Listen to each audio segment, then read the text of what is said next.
Okay. Alright. Uh, okay. Let's get back in.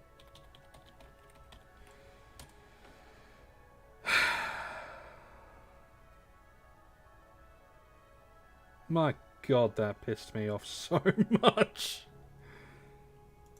That... Oh. Yeah, I know I lost connection. Don't rub it in my fucking face. Already logged in. Piece of absolute shit. Monetize that.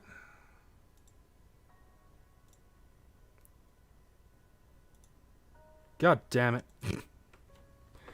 I hope you all... I hope everyone...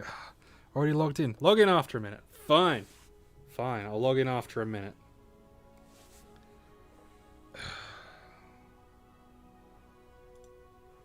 So dumb. Timeout has occurred. Fuck you. Come on. Don't even matters.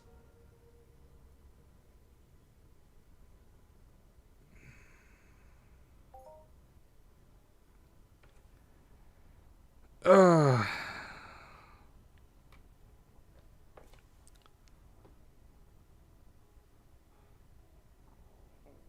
My god, does that frustrate the ever-loving shit out of me. Oh, man.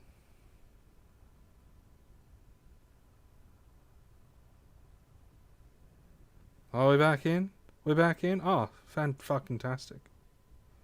Fantastic, we're back in. Ah, man.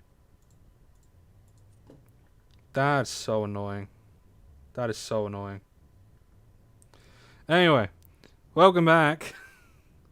Welcome back to the stream. Those of you that refreshed. I had a little bit of a technical glitch, which I hope doesn't fucking happen again. Because that was far too annoying. Really, really brought my pitch to a little bit of a boil. You know, fuck it. We'll go to category 2. We'll go to cat 2 this time. What is it? Notification. I know the frames dropped. Okay. I recognize that the frames dropped. Man, I was having such a nice conversation. Then my internet decided, nope. And I need to learn that it always seems to happen around this time. It always seems to happen around this time. Australian internet, everyone. Fucking Australian internet in a nutshell. It is absolute shit. Absolute shit. Ugh.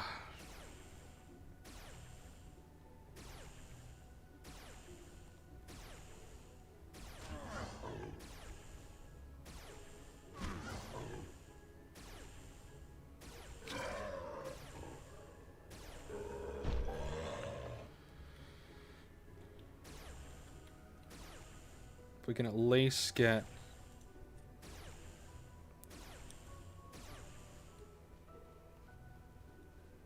It better fucking not happen again, I swear to God.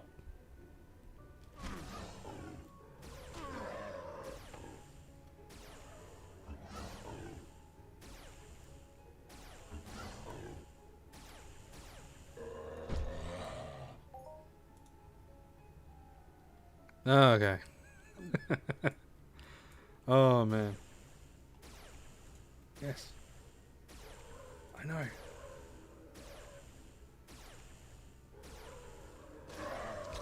Oh, no. It was me that lost connection.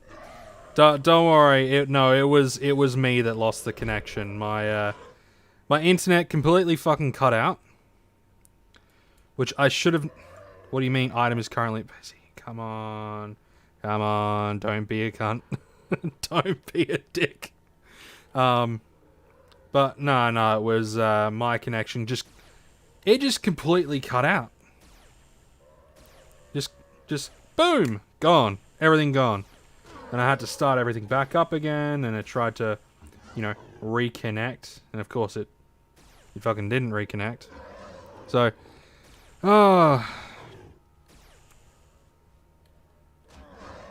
and my it seems like my internet's still struggling.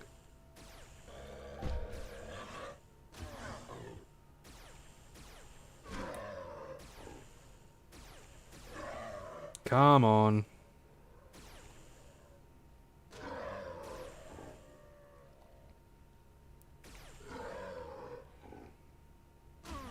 Come on. Stop being a little shit.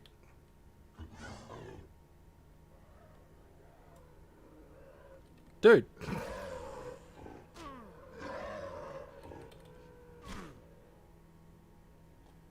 Shoot! For fuck's sake. Alright, I am getting well and... Did my internet cut out again? Did my fucking internet cut out again?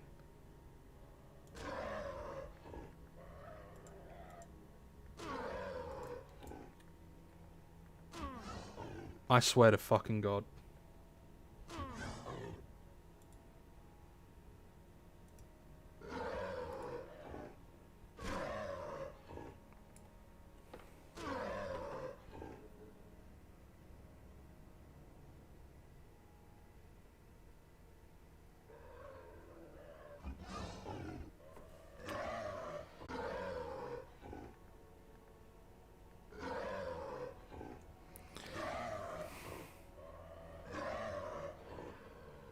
I have no idea if this is even...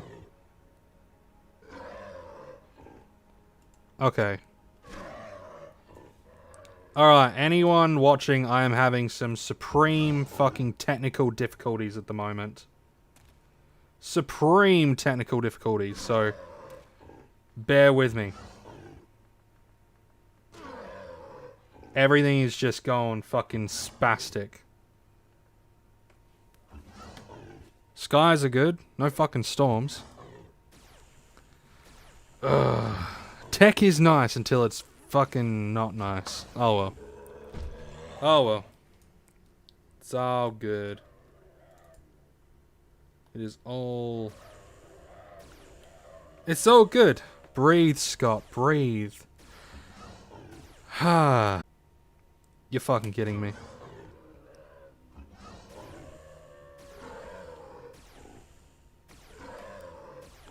Come on. As long as you keep shooting, everything's all good. You keep shooting, and I stay happy. Oh, man.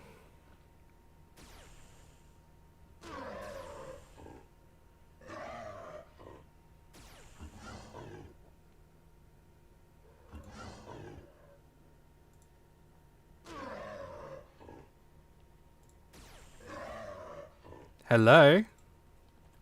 Shoot, please.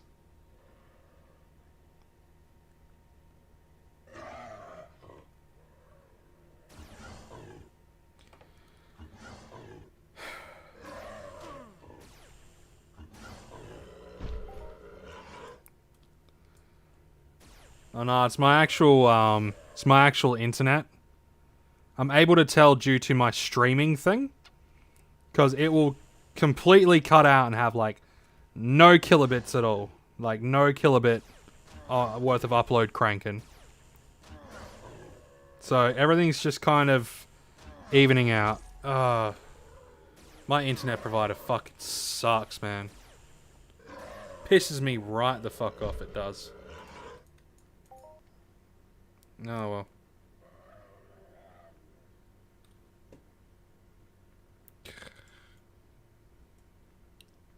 Come on. And it's doing it again. Fan-fucking-tastic. Come on.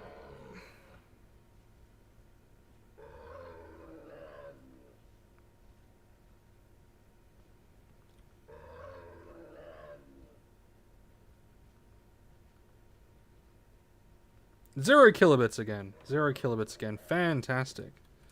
Fantastic. It's exactly what I want. 8,000, 7,000 kilobits. What the fuck is going on with my internet?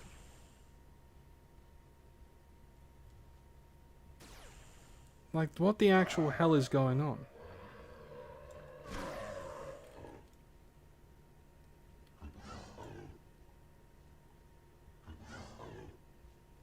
Like, what the actual fuck is going on?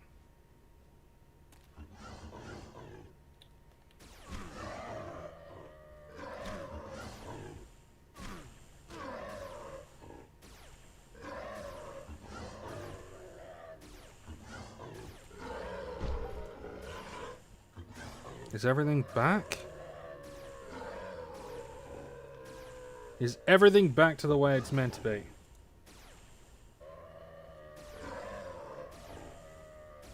Or is it not? Got like no fucking clue.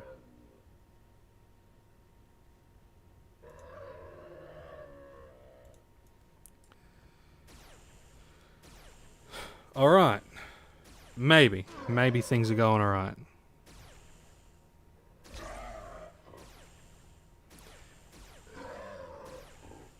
Pretty impressive that your video sounds clear, uninterrupted.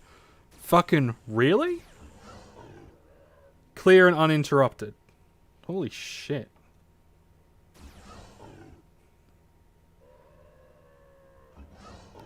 Well, as long as it's all... As long as the streaming stuff is fine, then that's all good. But anyway, as I was saying, before my internet cut out and I got incredibly annoyed. Before that whole thing. God damn it. My gaming experience is going to be absolutely terrible, isn't it?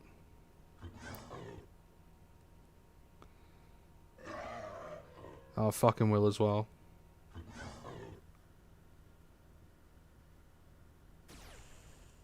Alright, here's what I'm gonna do.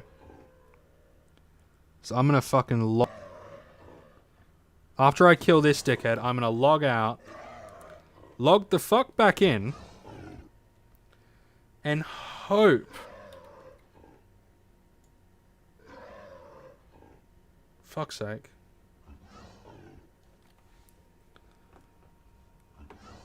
Everything was going so well.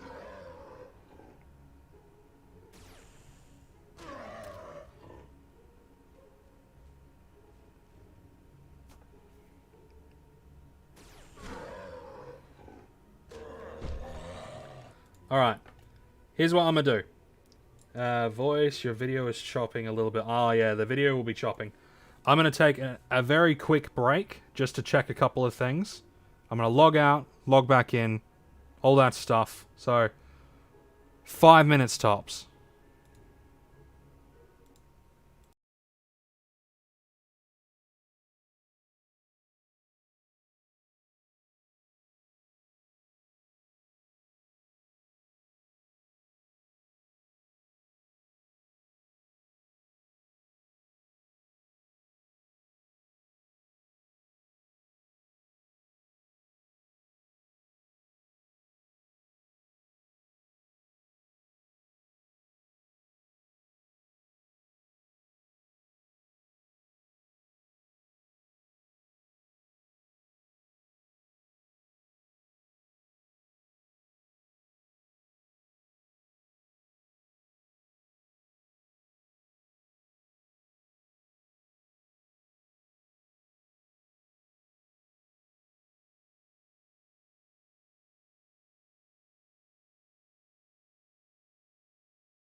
Alright.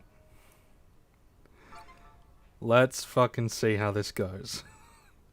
Had to do a few little bits and bobs. I'm hoping it's all better. Hopefully. Everyone see and hear everything okay? Everything all good? Any bullshit that I need to know about? Just see if my thing is actually doing fucking what it's supposed to. Let's fucking... Yeah, cool. Okay. It all seems to be running okay. Hey, Frost!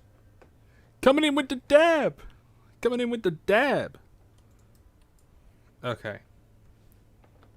Alright, I think we're relatively safe. But, you know, safety is relative, I guess.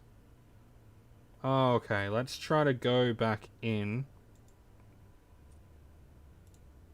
Gotta go back into category 2.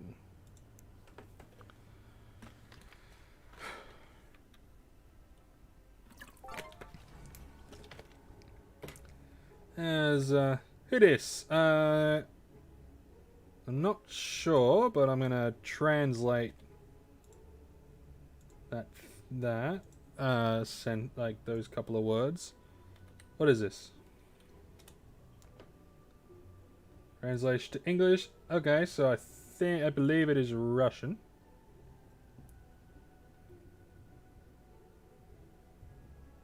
So it could be a number of things. So it's basically like a, hey guys. Alright, cool. Alright, cool. I don't know how to pronounce your name because it's in, as I believe it is in Russian. But welcome to the stream. I hope you're having a fantastic day. I am currently trying to see whether or not my stream will be craptastic or, you know, fantastic. It's really up in the air at the moment. My internet seemed to have been weird, but I think I figured it out. So, essentially, since where my computer desk, where my streaming area is, I am forced to use Wi-Fi. And there's a specific Wi-Fi channel that I utilize to basically be, like, top fucking priority. But since upgrading, like, since my computer upgraded itself to Windows 11, that kind of switched itself back around. And I think when my internet cut out just before, it then switched over to that again. So, I just had to, you know, exit, switch it back to the one that I'm supposed to be using. I am going to be getting a hard line into the computer though, so hopefully that solves a lot of issues as well. But I have no idea. I got no idea. How are we all doing? Is everyone able to see and hear me relatively a-okay? Oh, man. See, there was that Scottish blood bubbling up.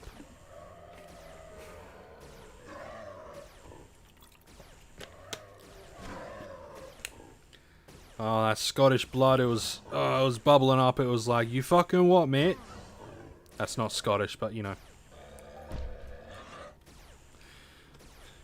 That's more like Essex. Fucking what, mate?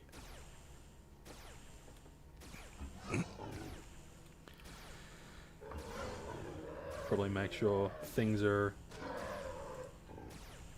where they're meant to be. They are indeed where they're meant to be. Fantastic. Crystal clear. Oh, that is fucking great.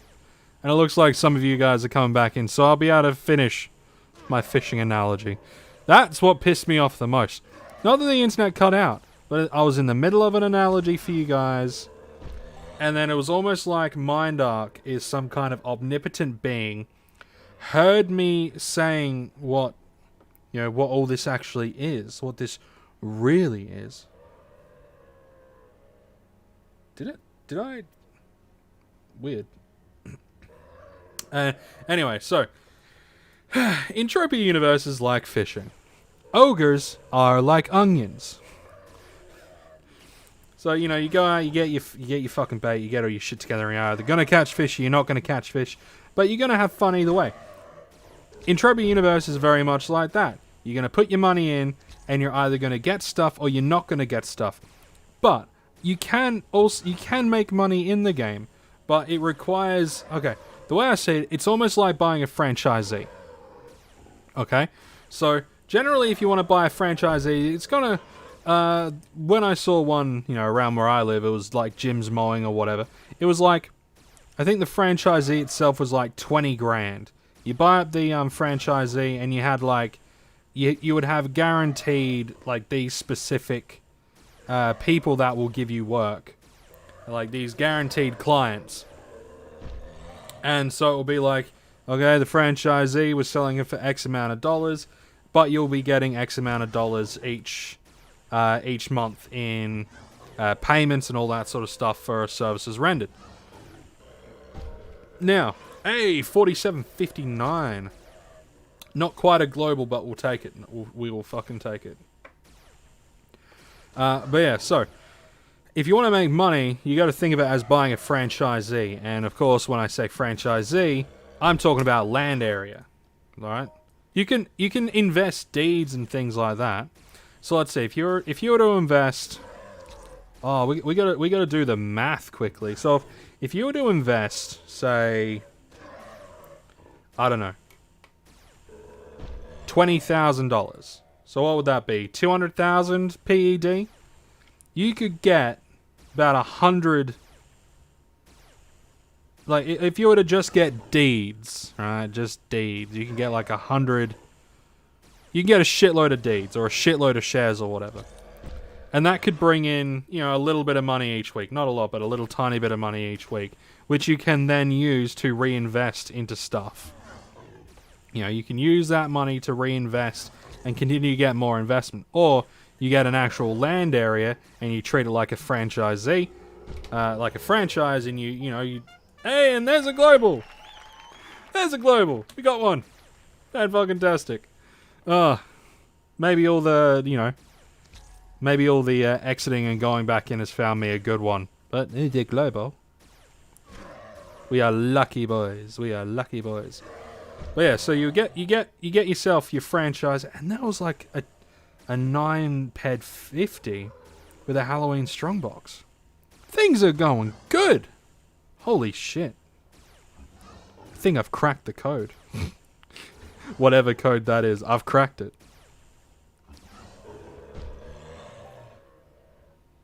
Okay, now we gotta get our little looty pill in. But yeah, so you buy yourself a land area, or a shop, depending on what you want to do. Like if you want to own a shop, shops are fun. But you get yourself your land area and you promote it, you have events, you have all this different stuff. And that's how you make your money. Like if you want to make money in Entropia, that's how you do it. You invest. You know, now you can either invest your time or you can invest your money. Either one can get the same result. One just takes longer than the other. If you invest your time instead of your money, you'll be treating it like, you know, a side gig that will pay in the future. You know? It's like starting up a YouTube channel. There's no guarantee that you're going to get to a point where you can actually monetize. I got lucky. I'm able to. I was able to, like, get monetized and all that sort of shit, so I am lucky. That's good. I'm a very happy chappy. I'm a happy boy. I'm a very, very happy boy. You know?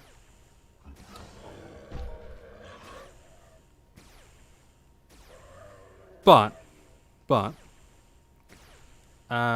you know, right now it's like one of those things where YouTube might get me, I don't know, $600 a year. Something like that. So it's like investing in stocks. You know, I'm investing my time in the hopes that it'll pay more in the future. You know? It's just one of those things. It's just one of those things. Oh, I also want to know, Would you guys be interested in me doing more live streams? Like, regular live streams? Whether it's Entropia Universe, I mean, let's face it, it'll probably be Entropia Universe. If I'm like... How fucking rude. How fucking rude. Nah, it's all good. I wasn't paying attention to my health. And that was all on me. Because I'm a dum-dum.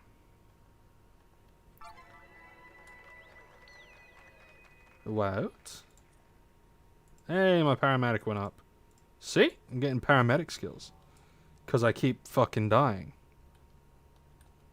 I've died twice. Maybe 3 times. Nah, I've only died like twice. It's all G. It's all G. But you know, if you guys be interested in like seeing more like regular live streams, like let me know, because I am fucking well happy to do more live streams. Like a lot more live streams. Because I do want to live stream. If I can live stream here instead of over on Twitch, then like I'm fucking happy. I'd be more than happy to. And if in the future I'm able to like stream to both, maybe, but like I said earlier, I don't know, there's just something about Twitch. There's just something, there's just something about it at the moment that's really gotten me a little bit squirrely. I'm like, looking, I'm like, I don't know, man, you seem a little bit off. There's just something about it. It's just something about it. There's something about Twitch.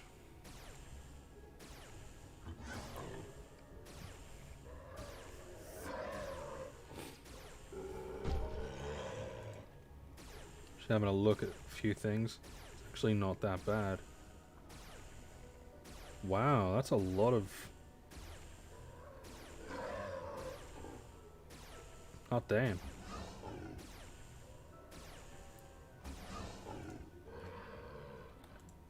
Streaming seems to be quite good for the view count. Weird. Because, you know, I still play the YouTube game. YouTube to me is still a game. It's quite a fun game. Can be stressful at times. But I think, yeah, if I'm in a live stream, it will probably end up being like certain things like this or another MMO. Probably. But more than likely it's going to be this. There's not a big live stream market for like Entropia Universe on YouTube. There's not a big market. There's just not. So I figured, you know, tap into that little bit of a market. It could be good. Could be good. You know? Build the community a little bit more. Have a lot more, you know, a lot more fun conversations. A lot more of a hangout. Twitch is complete trash for building a channel. Oh yeah, it is. It is. Like, you see, like, building an actual channel on Twitch is so... It's so strange. It's so weird, because I see people that have, like, big follower numbers, but they only get, like, maybe 2 or 3 concurrent viewers. It's really strange. It's really, really strange. And to me, I think that's, you know, there's a number of reasons, but I think the main reason that a lot of them do that is because people go through, they'll see and they're like, oh yeah, I'll follow. But then they either just don't ever use Twitch again, or, you know, the people play something else, something new. I have no idea, but yeah, Twitch. But yeah, Twitch itself, it's so weird to find, because you can't, like, your videos don't stay up. Like, your highlights, yes, but your actual streams, they don't stay on there, so it gives no one the opportunity to really see what you're like. You know, it just doesn't. So they just don't get a chance to then go, oh, okay, I've seen, like, you know, 1 or 2 of these guys' streams offline, so I'll watch more. And I think the other annoying thing, and this is just me, because they don't, like, at least as far as I'm aware, they don't play ads in the previous live streams. They only do the ads when the person's live streaming. So even if you have a small channel and you want to make a little bit of kiboshka off of it, it's almost non-existent, because then you're... And even then, the ad revenue on Twitch is so weird. It's so fucking strange. Like, it's so weird. But that's coming from a guy that's like... I've had friends that have been a part of YouTube for a long time. Pre-roll ads kill. Pre-roll ads kill. They can kill, yeah. Pre-roll ads can be an absolute pain in the ass. Especially when it's an ad that you can't skip. That, like, on YouTube, I don't mind. Because you could skip. Nearly all of the ads you can skip. And the ads that you can't skip, they're not that long. Right? But on Twitch, there could be, like, I had an ad on Twitch, right? And I shit you not. It was 1:30. 1:30, and you can't fucking skip it. And it was, you know, absolute bullshit. I mean, I have never minded pre-roll ads on YouTube.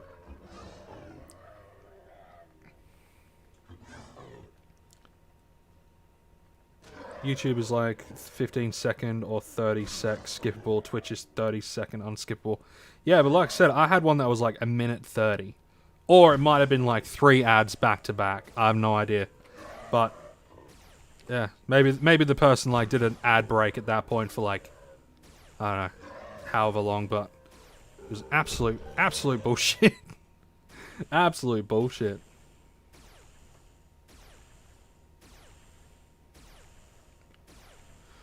Yeah, like, I don't mind the pre-roll ads on YouTube because you can skip them. Just clicking on an unknown channel and getting hit with a 30-second ads turns people away. 10 out of 10 agree. And I find there's, like, no way to really turn it off. Like, I know you can have it so you could do ad break, so instead of someone watching an ad at the start, you can choose to do an ad break. So, like, if you go for... Like, if you're a streamer and you go for a piss or something, or you go to fill a drink, or to get a coffee, or something like that. It's like, okay, I'll be back in like 5 minutes here. Have a quick 30-second ad break. Or whatever. You know, that's alright. But I don't think it's like showed enough. And I still think there are pre-roll ads, even if you do the ad break shit. So many streamers, why would you wait for an ad? Twitch has so many streamers, why would you wait for an ad? Very true. Very, very true. And I mean, unless it's a streamer that already has like a fucking huge following. Like, obviously in the early days of Twitch, you had people that got in and, you know, they were on the ground floor. But then you have people on YouTube that then, you know, they'll be on YouTube and then they'll take their followers over to Twitch. Which is great. Good for them. Like, it is good for them. But, I don't know. It's just weird. I mean, and a lot of people say, oh, you shouldn't make videos and stream on YouTube because it can askew the algorithm. I've had no issues. I've never had issues with it, so I really don't understand. And then you have people that like, oh, is it Valkyrie? I think it's Val. She'll stream, but she'll also post videos. She doesn't have any issues with it. So yeah, it's just really strange. It's just strange, guys. It's strange. It's weird.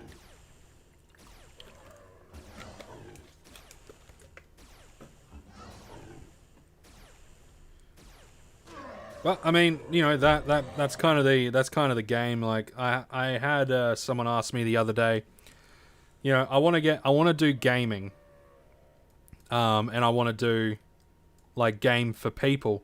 What do you recommend? Do you recommend videos or live streaming? And then my next question was like, well, which platform do you want to be on? Because if it's Twitch, just stream and don't worry about it. If it's on YouTube, I recommend making videos, and then once you got a little bit of a following, do some streaming. But it also depends on what you're playing, you know, and what you're... Like, I got lucky because Entropia Universe is a relatively niche thing. So I'm able to do, like a bulk of my views obviously come from my Entropia stuff, and a bulk of my subscribers come from Entropia, but, you know, I do get views and subs from my other content as well, so I feel a little bit lucky in the fact that you guys, you know, come from all over the place. But like Twitch, you really have to pick a niche and stick with it. Unless you're a variety streamer, but then variety streaming is sort of a hard thing to do. And, you know, you have a lot of the people that get really lucky and they're like really into just Souls games. And they'll just do challenge runs on Souls games. And they do fucking great. Or you have the people that are really hardcore into, say, the Elder Scrolls stuff. So they'll just play Elder Scrolls games. And, you know, and it works out really well for them.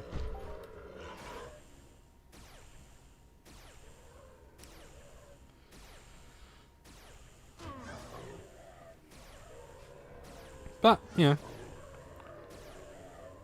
it's all subjective. And there's also, like, the personal preferences sort of thing. You know, like, what do you want to do? And I think, like, to anyone out there wanting to do, like, content, like, if any of you guys watching either right now or after the stream going back through, think about what you want to do, but, like, have a really hardcore think, and then do a little bit of research. You know, do like, some hardcore research. And then think, do I want to, or do I not want to? These are the things you really got to think about, like, if you want to make YouTube videos, and your aim is to, like, get, like, a lot of subs or whatever, and get a lot of views, gaming, probably not the best. Like, if your aim is simply the numbers, gaming might not be the best. But if you're planning on, say, if you're just like, oh, there's this one game that I really love to play, or this one type of game that I really love to play, and I really want to, like, just be a part of the community a little bit more in this one specific thing. And you're, like, dead set. It's like, I just want to do this one game, nothing else. It's the only game that I play, or only types of games that I play. Then, you know, then, yeah, go ahead. But if your thing is just, like, videos, like, to get views and all that sort of shit, I don't know. Just do, like, top 10 shit. Just do top 10s. That gets them. You know. Number 15.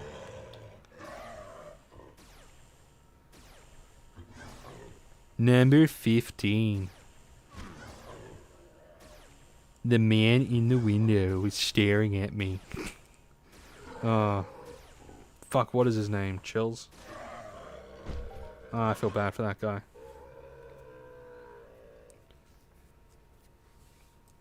Oh yeah, you could do, like, just, like, scary story compilations. It's always a good one. Oh, what is it, like? 5 real, or 8 true Skinwalker stories to make you shit yourself. I don't know. I'm fairly certain if there were, like, actual monsters like Skinwalkers and werewolves and goatmen and all that sort of shit out there, like, we would have an SCP Foundation somewhere, and more people would know about it.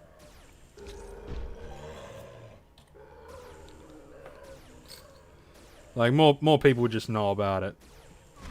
Unless we're all amnesticized. Like, unless they've already given us the amnestics. Then, ooh. There's a theory for you. Maybe the amnestics are in the water.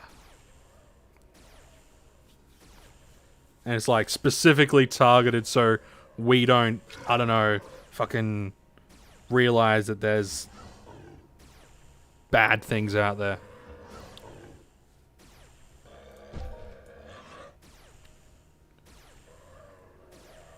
You guys want to hear something really weird though? So like this is something that happened to me like years ago, right? So I was walking home from my friend's place, and where he lived and where I lived, between our houses there's a school, there's a primary school, right? Or an elementary school for most of you guys that are watching. So you have this school in between. I was going from his house to my house at like 2 in the morning, right? You know, it's not a gated school, it's an open school, so you're able to walk through.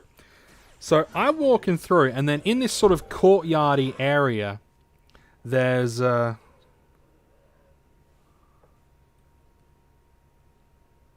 see, but I read those Class 5 restricted documents and I didn't get got yet. Oh, they're watching you, man. Trust me. They're watching you. They're watching you, my dude. They're creeping and peeping. Trust me. But anyway, so I was walking through the school. It was like 2 o'clock in the morning, and I see this like little girl, like sitting on this brick wall crying, and here I am thinking, oh fuck, there's like a kid's been kidnapped, or you know, this kid's run away, or she's lost, or she has like a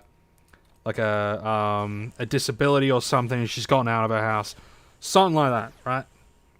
So I go over to see if she's okay. She's in this like old white nightie looking thing from like years ago, and she's crying, and I'm trying to see if she's alright. She looks up on me, like at me, right?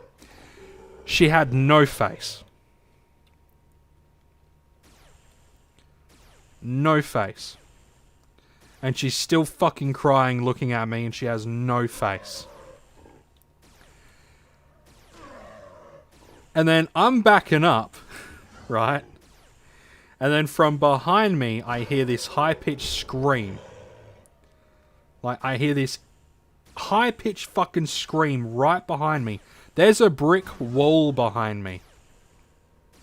Right? So, you fucking better know I was out of there. I fucking legged it home. And I'm a big guy. And at that time, I was still a big guy. And for me to fucking run from, like, there all the way home, it scared the shit out of me. Because I wasn't expecting it. You know? Like, you know, you always hear, like, the occasional thing, and you always sort of see, like, a little, every so often you see, like, a little something out of the corner of your eye. You're like, did I see that? Did I not? But then, like, you're walking through, a school at night, like 2 o'clock in the morning. It's all dark. You got some lights in the school because there's lights. But, and then there's a kid crying, and like you don't automatically think, oh shit, that's a ghost, right? You think, most normal people would think, oh fuck, like this kid's in trouble. You know, am I going to have to call the cops? Let's go and check on them. Are they hurt? Did they just run away from home? Are they, like, did they get kidnapped? And then, out of nowhere, no face, scream from behind me, and nah. Nope. I completely avoided that school. Every time I would go home from my mate's place, I would take the long way around. No joke, I believe aliens are real. It might be hard for some people to believe. Don't deny your experience. Oh no, I believe that aliens are real. Just statistically, statistically, they have to exist. Like, I'm a big dude I'm a big dude. I'm a dude that is big into statistics. So, if you look at the statistics of the universe, the whole, you know, why haven't they come here yet? We don't know if they have or haven't. Like, we really don't. But just statistically, there is an infinite amount of space, right? And there's probably an equally infinite amount of galaxies in our universe. And within those galaxies, there are planets and all that sort of stuff. Now, the way that matter works and the way that probability works is there is a very high possibility that there is an exact replica of Earth out there somewhere, and an exact replica with the same sort of life that is evolved in the exact same way. Right? Just because of probability, and because when it comes to matter, matter can only reshape itself like a finite amount of times, right? An infinite amount of space, finite amount of ways matter could kind of form together, right? And a finite amount of ways things can happen. So, when it comes to something like aliens, that is far more believable than anything else. Ghosts, demons, witches, Sasquatches. Oh, then again, Sasquatch, you do have the Gigantopithecus blackie, and it could be an offshoot that we just haven't discovered. I don't know. Similar weird shit happened to my friend like 4 years ago. Unfortunately, I was not present, but the story goes about this. The three fellas were walking home from another house on the 4th of July. They were walking down a unlit residential street, space houses on one side and a farm on the other. Okay. Setting up for that spooky atmosphere already. Oh, and it's Spooktober. And we're doing the spooky mayhem. Spooky. Spoopy.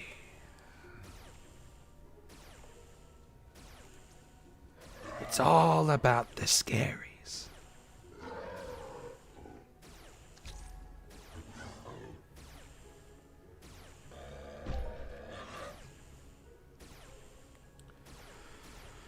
But yeah, so like when it comes to aliens, it's almost statistically impossible for them to not exist.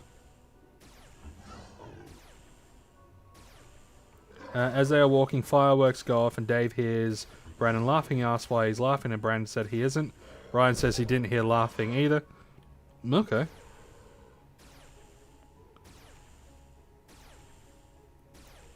Laughing. Also very spooky. And my favorite thing about the infinite probability sort of thing, right, is... Alright, so let's say there's an infinite amount of universes. Like, just bear with me here, right? So let's say our universe repeats and you have like multiple universes of the same thing. There is a chance that in every single universe, you know, Godzilla exists, like vampires exist, Superman exists, all that shit, right? And there's actually a theory amongst some writers which is called the prime theory, or the prime world theory. Certain writers, and that theory kind of runs as thus: our universe is the center, and every time a writer writes something, or you come up with a concept, an idea for another universe, that other universe is then basically pops into existence in its own microverse. It's, you know, just from sheer force of will. You know, the whole idea that we have a creator, whether that's true or not, I have no idea. Not really something I care about or think about. But if that guy's a writer, and then writers in our world can do the exact same thing, you know, it's just one of those theories that I always found interesting. Kind of runs similar to my time travel theory. Ryan's on the porch with his phone flashlight pointed at him. They start pissing, and Ryan sees a third person running from the forest at him. He yells at him to come back now, absolutely screaming at him. Oh yeah. It's getting juicy.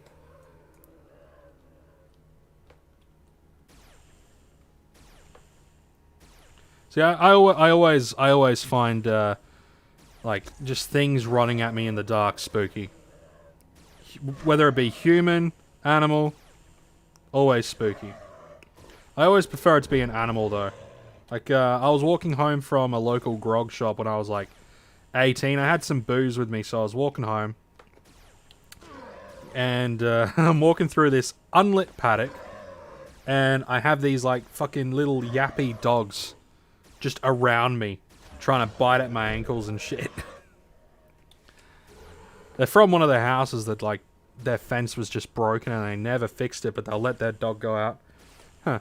That was kind of like the Thursday next series with books being their own world. Yeah. And I mean, if you think about it, hey, another globally global. 76.99, very nice indeed. They start running, and Orion sees another Brandon running behind. Another Brandon running behind him. They say they hear something behind him. They get inside and they start asking what's up. Another Brandon.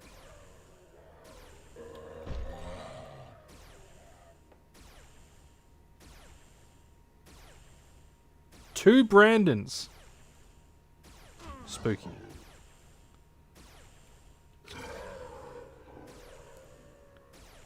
Thank you.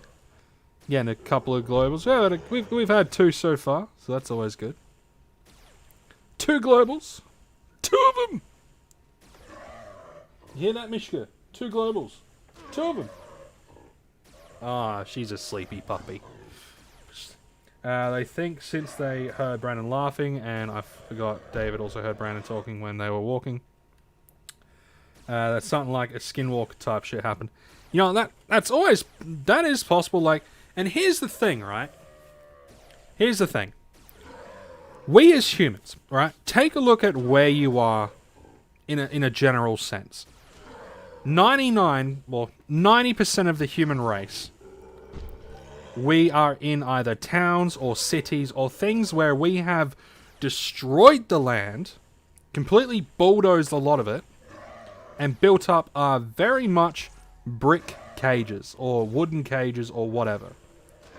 We have made our caves with lockable doors and like thick walls, thick doors, windows, all that sort of shit. Ah, man, start looking at your health, Scott. You dumb git. So we've built all this stuff. Maybe a parallel world getting too close. Maybe. That's always a possibility. It's always a possibility. But, not many people really go out. I mean, yeah, we've surveyed stuff with, like, planes, like airplanes and all that sort of stuff, but you always hear stories about people that have gone out to explore, and they just fucking vanish. And then their body is found, like, dozens of, like, miles away, in a spot that they physically should not be able to get to, but they're found there anyway. You know, and there's just so much weird shit that happens that you can't help but wonder, like, are we kidding ourselves? Like, we live in our nice little towns, our nice little suburbs, our nice little cities, where we have police officers patrolling everywhere, we have street lights, we have all this stuff, and we're still afraid of the dark. We're still afraid of the dark, we're still afraid of the forest at night, right? We're still afraid of whatever could be looking back at us. What if there is shit out there, but we have become so comfortable being in our own little bubbles, in our own little world, that we have just forgotten that they're out there. You know, the old ways of remembering things, like the old ways of, you know, telling stories about the monsters that live in the dark. The monsters that, you know, your parents tell you to keep safe from, and, you know, things like, don't whistle when you're out and about because then Alcibon will get you, or Alcibon, whatever the fuck his name is. Or, you know, don't pat a horse near a body of water. Like, don't touch horses that are in water because then you'll fucking die or whatever. Or just different stuff. It just makes you wonder, like, what if there is shit out there? Story continues. I also was sitting in my car defrosting my windows and getting ready to leave Ryan's, and something slapped my window in the middle of winter. Something hits my rear window, sounding like a slap. There's two things I do not frig with, and that's Ferris wheels and Ryan's house outside at at night alone. Yeah, I mean, you do gotta question shit. Like, there's some spooky shit out there, guys. Some spooky shit. I'm not gonna lie. I'm a brave guy. You know, I've taken a lot of shit in my life, but like there are just certain places that even I won't go. Like, alright, so I was down at the my local river. I was fishing, like I was doing some night fishing, right? And across the river, like it was dark, but it was light enough to be able to see, like the moon was out and all that sort of stuff. So it was light enough to be able to see without a torch. So I didn't have a torch. I look across the river, and there was a dude just standing there, right? Now it wasn't on the bank, because the way this specific spot of the river is, you have the bank and then it drops down. It's like a drop. And then it's the river. And then on the other side of the bank, like of the river that I was on, it was a flat bank that led into some scrubland. And I see this dude just standing in the river. Like I had been fishing, right? So I'd been fishing and I caught a nice sized brim. That fish was delicious. I caught a nice sized brim. But so I'm fishing, and I'm seeing nothing. There's nothing around. And then I go down to, you know, tie on, like, put on some more bait. Then I look up, and a dude is just standing there in the river, on the other side of the river, you know, a stone's throw away from me. Just fucking standing there, stock still. There's this complete dark figure just standing there. And I've never fished in that, like, I've never fished at that river alone at night ever fucking again. Like, fuck that. Fuck that.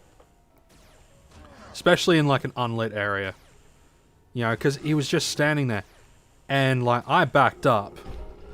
Then he kind of walked and then just disappeared into the water. And, yeah, I noped out of that. Fuck that. Fuck that for a joke.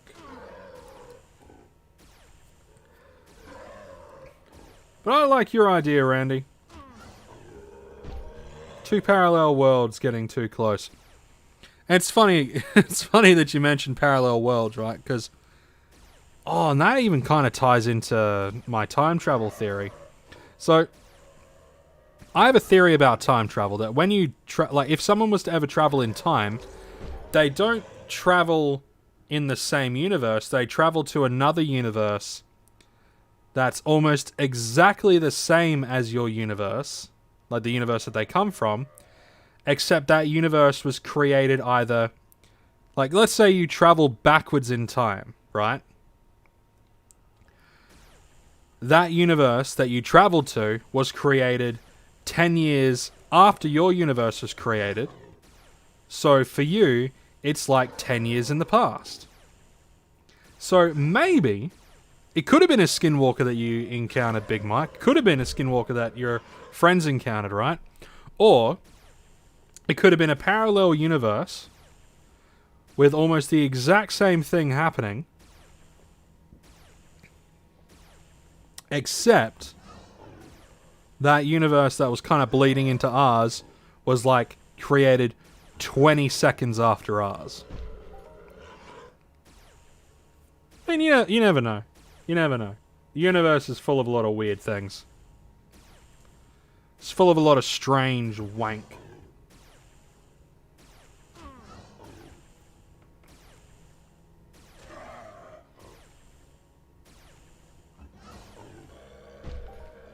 Full of a lot of strange bits and bobs. Bits and boobs. Full of strange stuff. Oh, what is that song? Strange Magic. Kinda strange magic. Oh, such a weird... It's a good song, but just weird. So how are we doing on points? We could move up a category.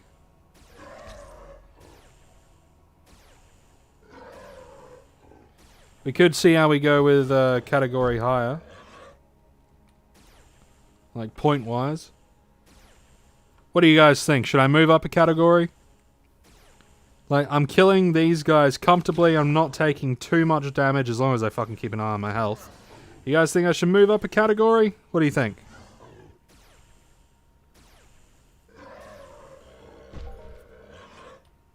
My future is in your hands.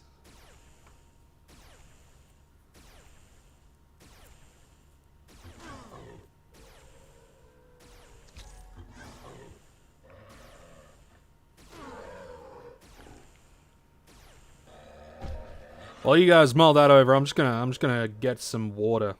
So, yeah, you guys have a think. Do you want me to go up a category or stick in this category? I'll be back in like, you know, a minute.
Alright, so let's see.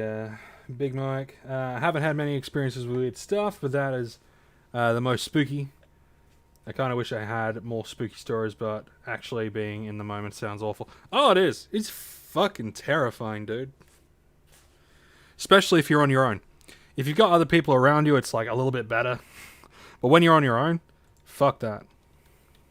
I used to be a part of a paranormal society here in South Australia. And we did a couple of different things, and I've had my encounters with weird things that I couldn't see, but I've had weird experiences. So, you know, but wasn't all too scary. Pros is going up a category. You get better odds of rare items drops, but I think your setup is most suited to this one. Yeah, we'll continue with this category for a little while. Yeah, we'll continue with this category for a little while. See how we go. And, you know, if we get some, see how we go point-wise. Luckily, when it comes to the, this stuff, you know, shouldn't be all too bad. Because I should be able to, because this is just double this, right? So if I can get to there, like if I can get to this one pretty easily, then I'll be able to get to this one and then continue on and all that sort of shit. And of course, I want to get this stuff, right? I want to get this stuff. What is the horn? Do the horns do anything special? No, it's just a horn. Just means I'll be a horny devil. Silver skull face guard. I mean, it doesn't really have anything to it though, you know? I mean, to me, this is not, like, for a cosmetic, sure, but for an actual, like, armor piece, nah. Nah. Dog shit. If this was all, like, 10, then, yeah. Like, sign me fucking up, but... So I'm not all too fussed with getting all the way to the end. You know? I would like to get, you know, hefty increase in codex for Halloween creatures. You know, things like that I really like, you know? Getting, like, stamina stuff I really like.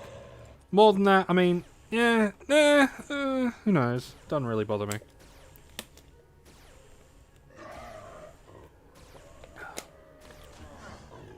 So I definitely think I'm going to be streaming more often. Definitely think I'm going to be streaming more often. Probably not just Entropia Universe, though Entropia Universe will probably be like the main one that I stream. Yeah, I might stream some Souls every so often, like if I want to do like a challenge run or something. Salt and Sanctuary could be a good one as well. Maybe. But either way. Either way. Yeah. Live streaming seems to... Yeah, I really like it. Like, and it could turn out really, really good. Because I think since I started live streaming today, like a few of you have like subscribed, which is really nice to see for me. Like it's good. It's cool to see those numbers go up. Makes me a happy boy.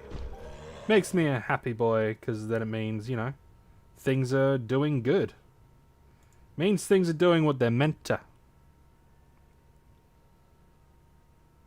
Which is always a good thing. Always a nice thing.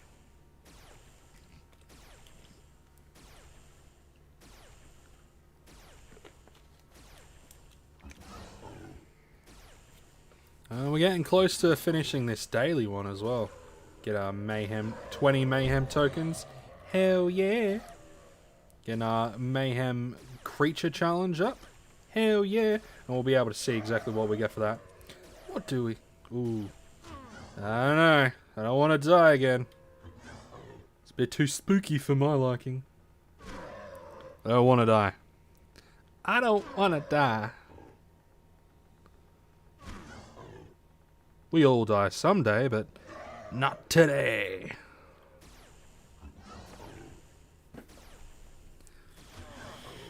You know what would be absolutely fucking legendary? Is if I got one of, like, if I got a really good ring from these. That'd be so cool. It would make me so happy. I mean, highly doubt. That's like winning the lottery, getting one of those, like, real good fucking rings. It's like winning the lottery. Winning the lottery in EU.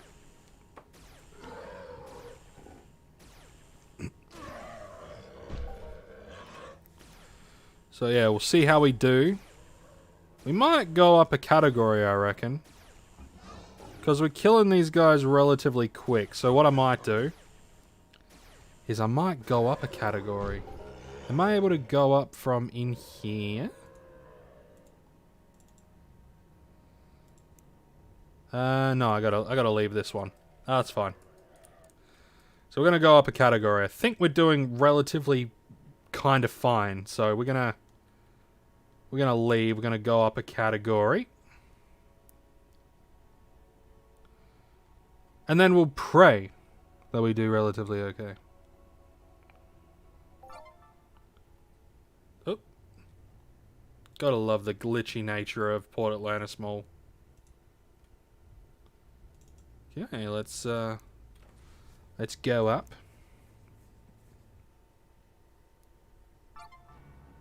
Okay, we're in Cat 3. Let's see how we do in Cat 3.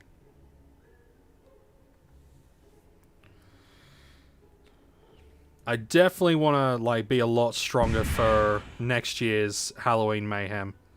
Like that's definitely fucking something that I want. Oh, okay, yeah. With the amp we're doing pretty good actually. We might have to heal between each kill, but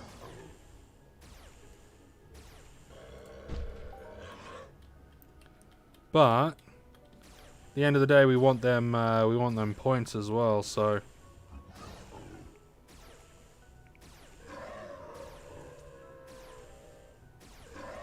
we're down like 200 PED.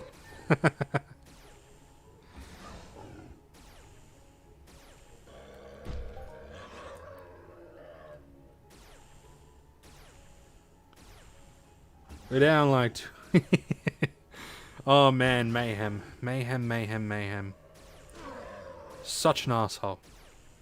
But, it's all good. It's all G.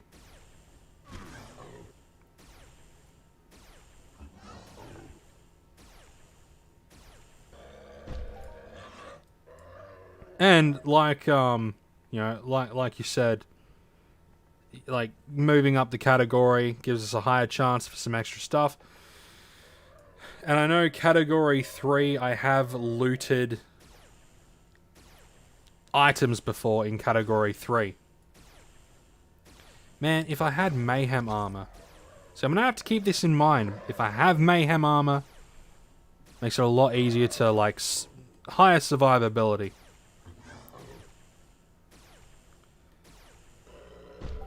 Here before the Hoff.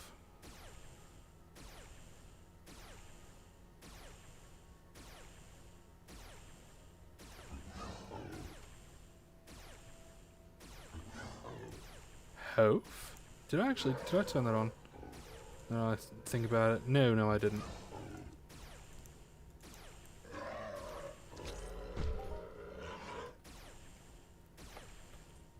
How has the Hall of Fame stuff been? But anyway. Annihilation 3. Damn. Hell yeah. Zombie 3, Zombie 2. I find it funny that most of the big stuff has been like category 1s, 2s, and 3s. Oh, that's got to piss off so many people. So many people. It's like, oh man, but I was doing new. It's like, oh man. Oh, that's got that's got to sting. Oh, and more spooky stories now. Okay. What sort of a spooky story would you like? Because I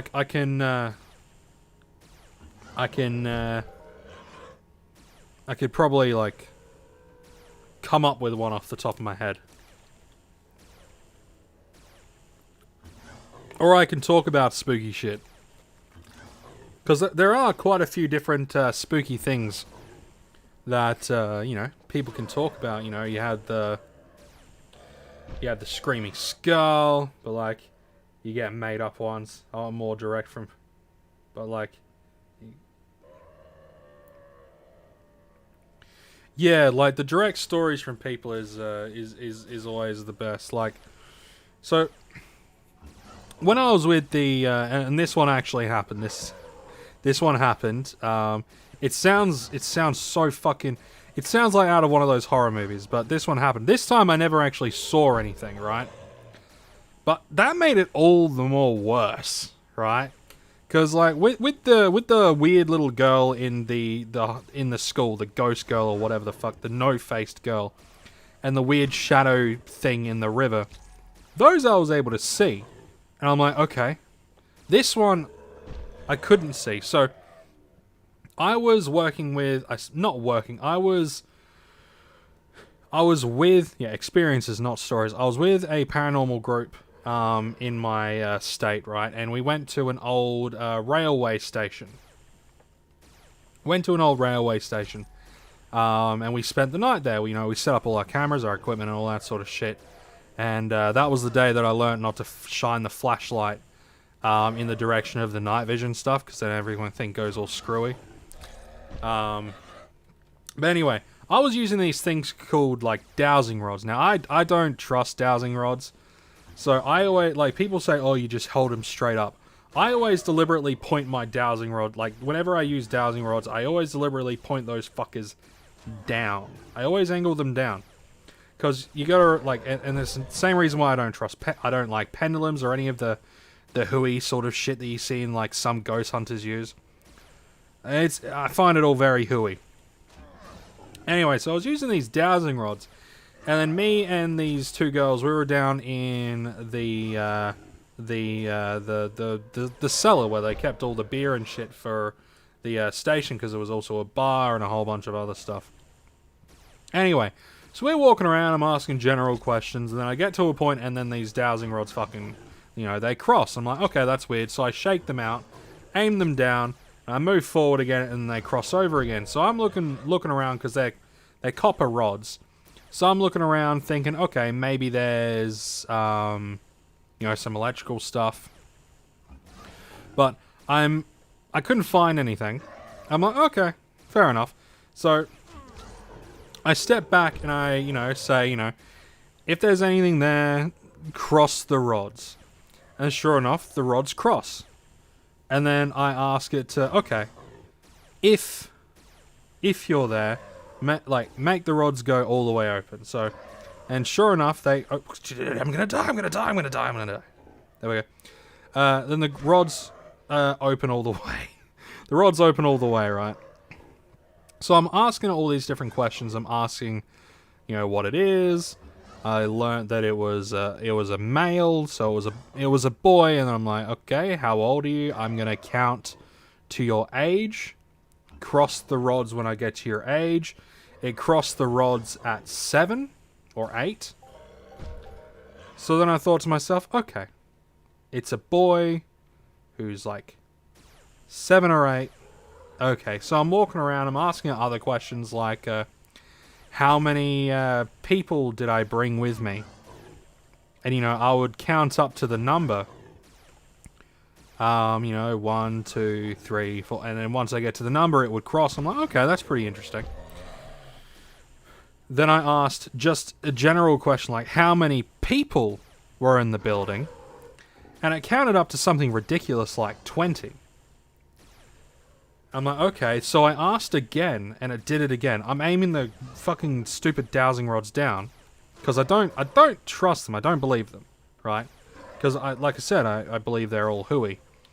So I'm aiming them down, deliberately down, and then they'll cross, and they perfectly kept coming back to like 20. And there was only like, let's see, 1, 2, 3, 4, 5. I think there was like 7 of us, right? So there's only 7 of us. And so I asked, does that include, like, are you talking about me and my friends, the people that came with? And then it crossed and said no. And I'm like, okay. So I'm like, not including me and my friends, how many people are here? And then it counts up to like 14, like 13, 14, something like that. So I'm like, okay, this is all interesting. The girls that were with me, they were very, very scientific. They were like taking notes and all this sort of shit. And so the guy, like the head guy, any globals so far, so far 2 or 3. No, I think only 2 globals so far. And we moved up to category 3. Moved up to Cat 3. Oh, there's our creature challenge and our attribute challenge. That's all good. That's all good. So he gets me to sit down and film this. Now I wanted this piece of footage because I wanted to scrutinize myself. I wanted to see, okay, maybe I'm angling it weird. Maybe like I'm subconsciously fucking with these rods. Now these rods, they're done in such a way they have beads on them, so you cannot manipulate them unless like, even if you like turn your wrists and all that sort of stuff, it's obvious if you're physically manipulating them. That's why I wasn't as skeptical, but I really want to scrutinize this footage. So I'm sitting down and I'm asking questions, and then the guy that I was with, I'm not saying any names because obviously privacy shit, he got me to ask specific questions. And the first one he got me to ask was, I think it was something along the lines of, have you always been here? Like, did you die here? Have you always been here? And I got a very solid no.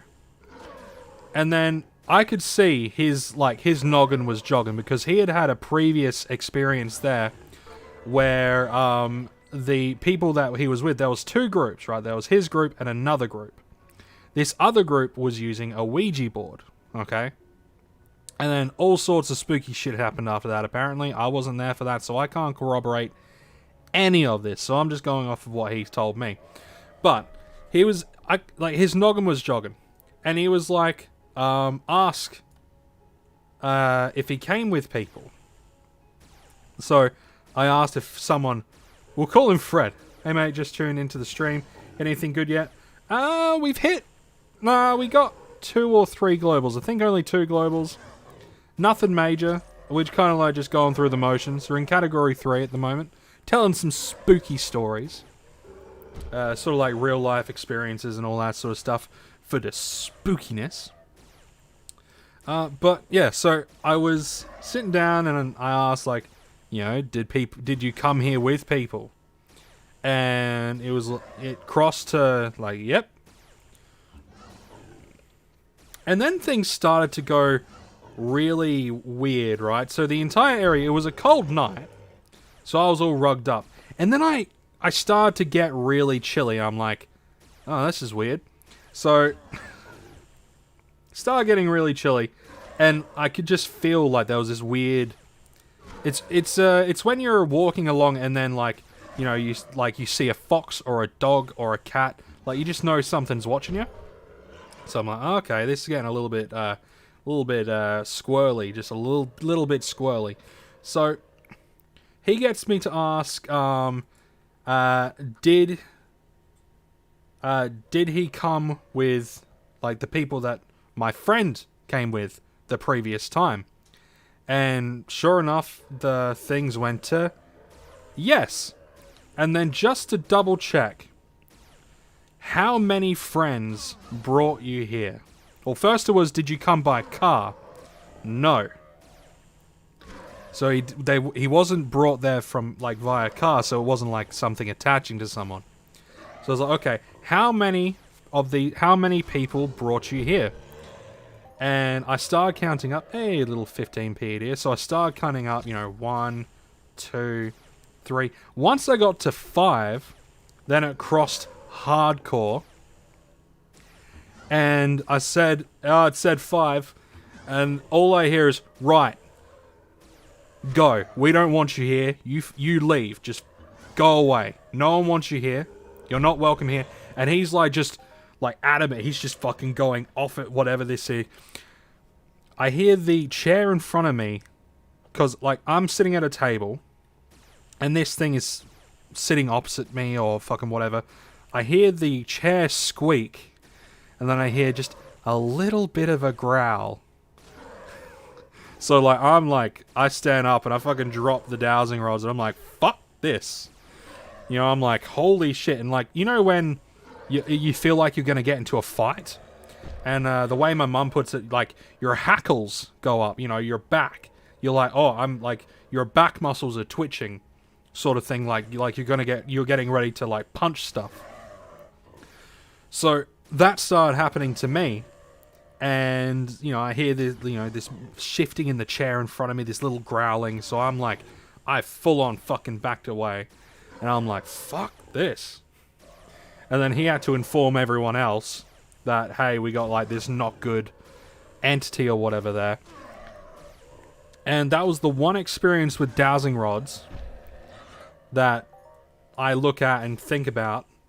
And then I tried to get the footage back. And he has not, like, I have no idea how, but he did. God damn it. I gotta keep paying. I need to pay attention to my health, but I'm too busy telling the story.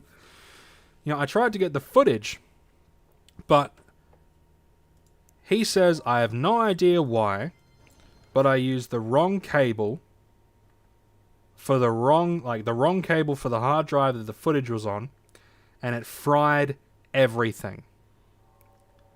And I was so annoyed, because it's like the one piece of evidence that I can look at and scrutinize and be like, okay. Because if you guys don't, like, one thing you don't know about me is I'm really into paranormal shit and like cryptozoology, but from like an analytical, scientific-y point of view. Not like a psychic, quote-unquote, psychic science point of view. No. None of that. Just from an analytical, okay, there has been like sightings of whatever the fuck these are. They could be a chameleon-type creature that is nothing but, like, made up of nothing but electrons. And it's able to mimic the shape or the form of a human that was once alive and no longer there, to kind of blend in with like stories and shit, right? So I got my own little theories, but I really wanted this footage. But they all got fried, and I was so annoyed. So annoyed. So yeah, that's something you guys didn't know about me.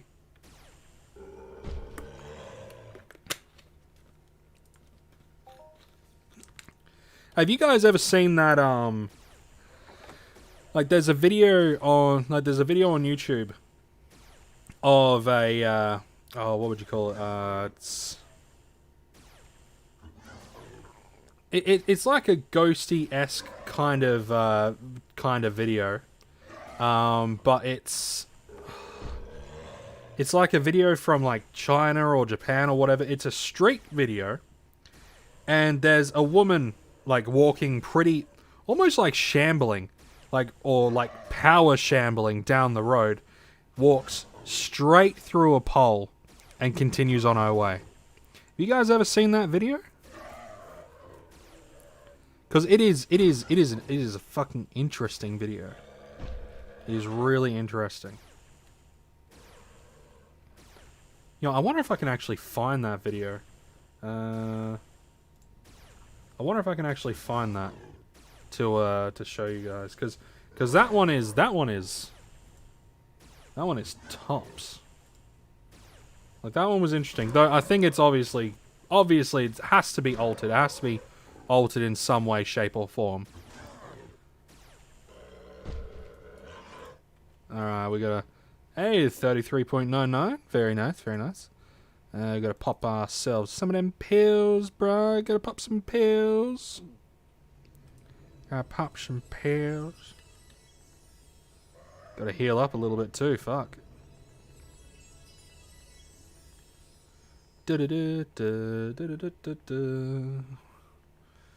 Come on, buddy. Just fucking heal up. There we go. We'll crunch down this. And we're good. Let's see. Ghost walks through pole.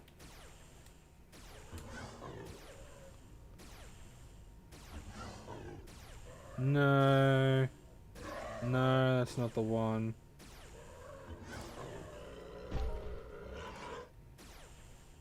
No, not Chris Angel. That guy's a dickhead.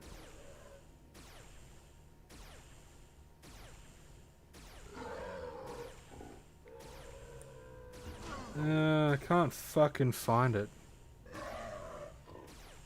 Ghost walks with pole. China?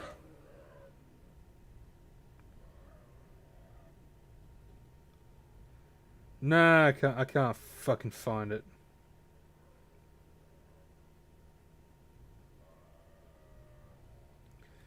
Nah, it ain't. It just fucking ain't there, lads. Stay in there.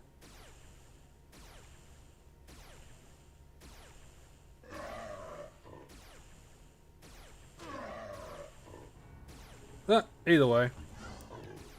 Is that the music kicking in? Hell yeah. Some spooky music kicking in. Do you hear the spooky music? Oh, yes. The hour of Spooktober is upon us.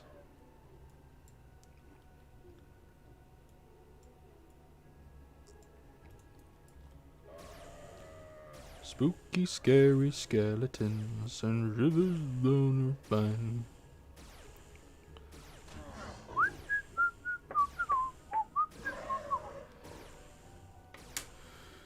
So what about you guys?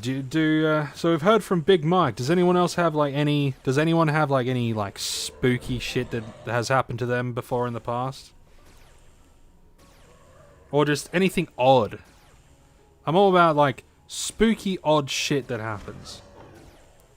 Because I mean, if you think about it, right?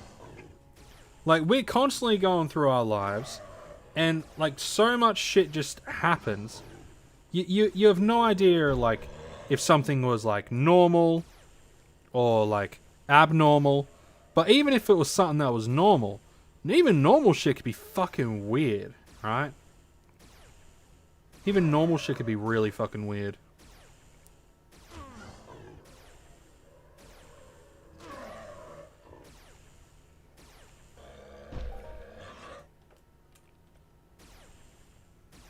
What do you think, Mishka? You think normal shit could be weird too? I think normal shit could be weird.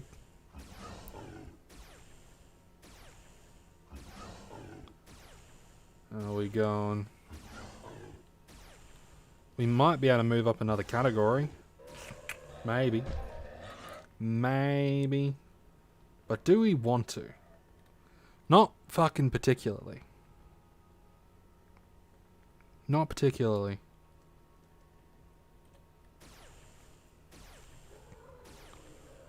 What is the time, by the way?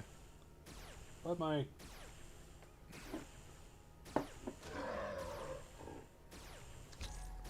What's the time, Mr. Wolf? Fucked if I know, bro. Let's see.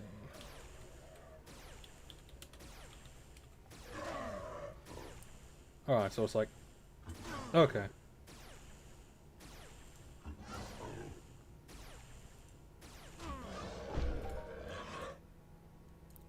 Yeah, I'm just gonna be back in a tick, guys.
I'm back. I'm back. Had to check the time. Yeah, doing the dad thing. You know, giving the Litlins hugging a kiss goodnight because it's their bedtime and all that shit.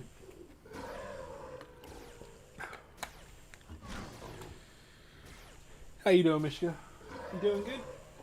You want pats? Pats for the dog.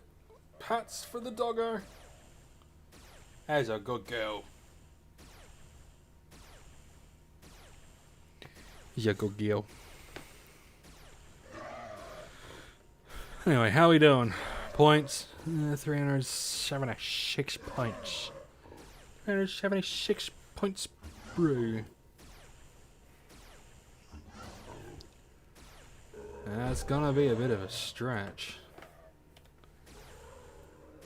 It's gonna be a bit of a stretch. I don't seem to be getting any more points. You know, the point gathering... I was getting more points in category 1 or 2. Might have to go down the category just to be able to kill more. Kill more and get more points. Might have to. Because it's like, this whole like mission thing has completely changed the way I wanted to do Mayhem. It's completely fucking changed it.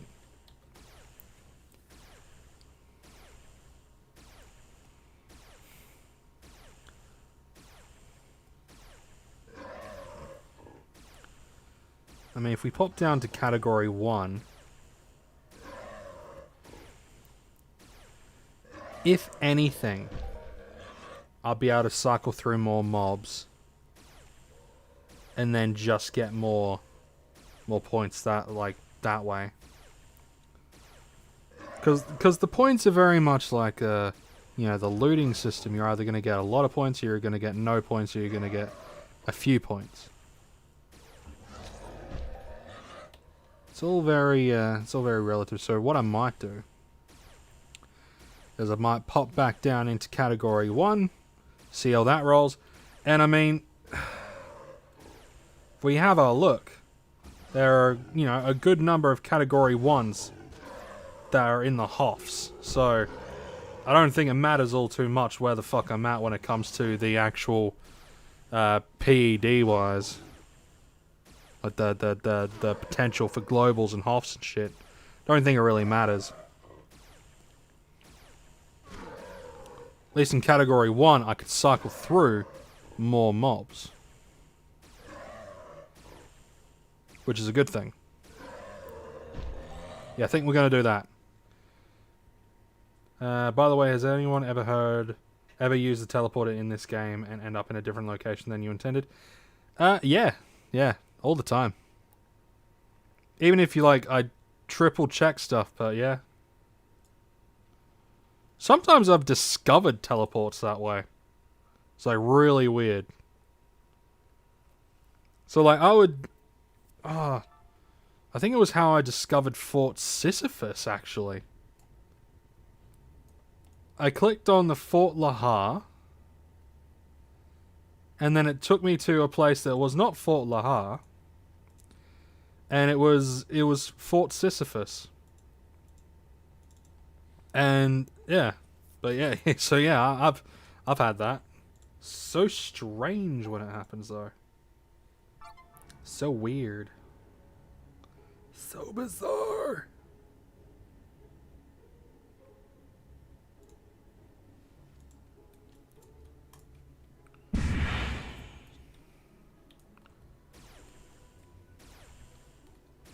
No, yeah. I'll be able to cycle through these guys a lot quicker.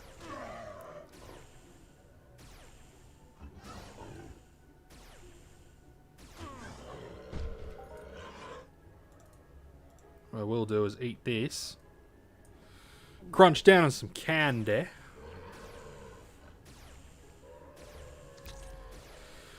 Yeah, we'll see what the point gain sort of thing is like. Oh yeah, strongbox, 7 point. 1 PED. At least I'm gonna have plenty of strong boxes. I actually think one of you guys have mentioned like you wish that they still like you're still able to get like the keys in game. Me too, man. Me too. Me too. It's because it would make things a fuck ton easier. But I think then, you know, Mind Arc would lose a form of revenue. So, yeah, that would suck.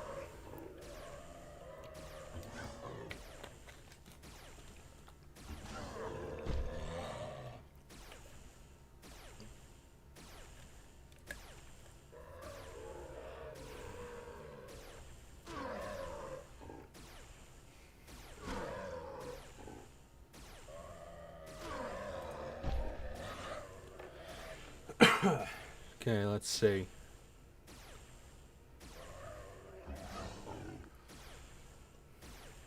See where we're at. So we're down by like... Yeah, we're still down by like 200 PED. Or 200 and so PED.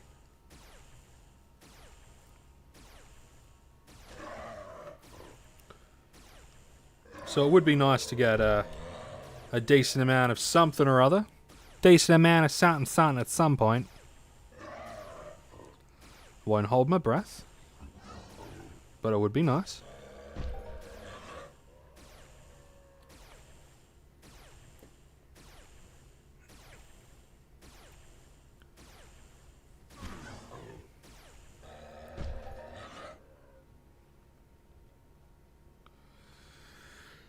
I could definitely see a lot of category hopping in Mayhem from now on. Unless you're that fucking uber that you can just do category fucking whatever without a hassle. Then you'll just stick to category 9s and 10s. And never worry about it. Oh yeah, 9.72. See, like, in category 1 we'll be able to cycle through far more mobs. So there's a higher chance of getting those bigger numbers. Maybe. The points, I don't know. Fucked if I know.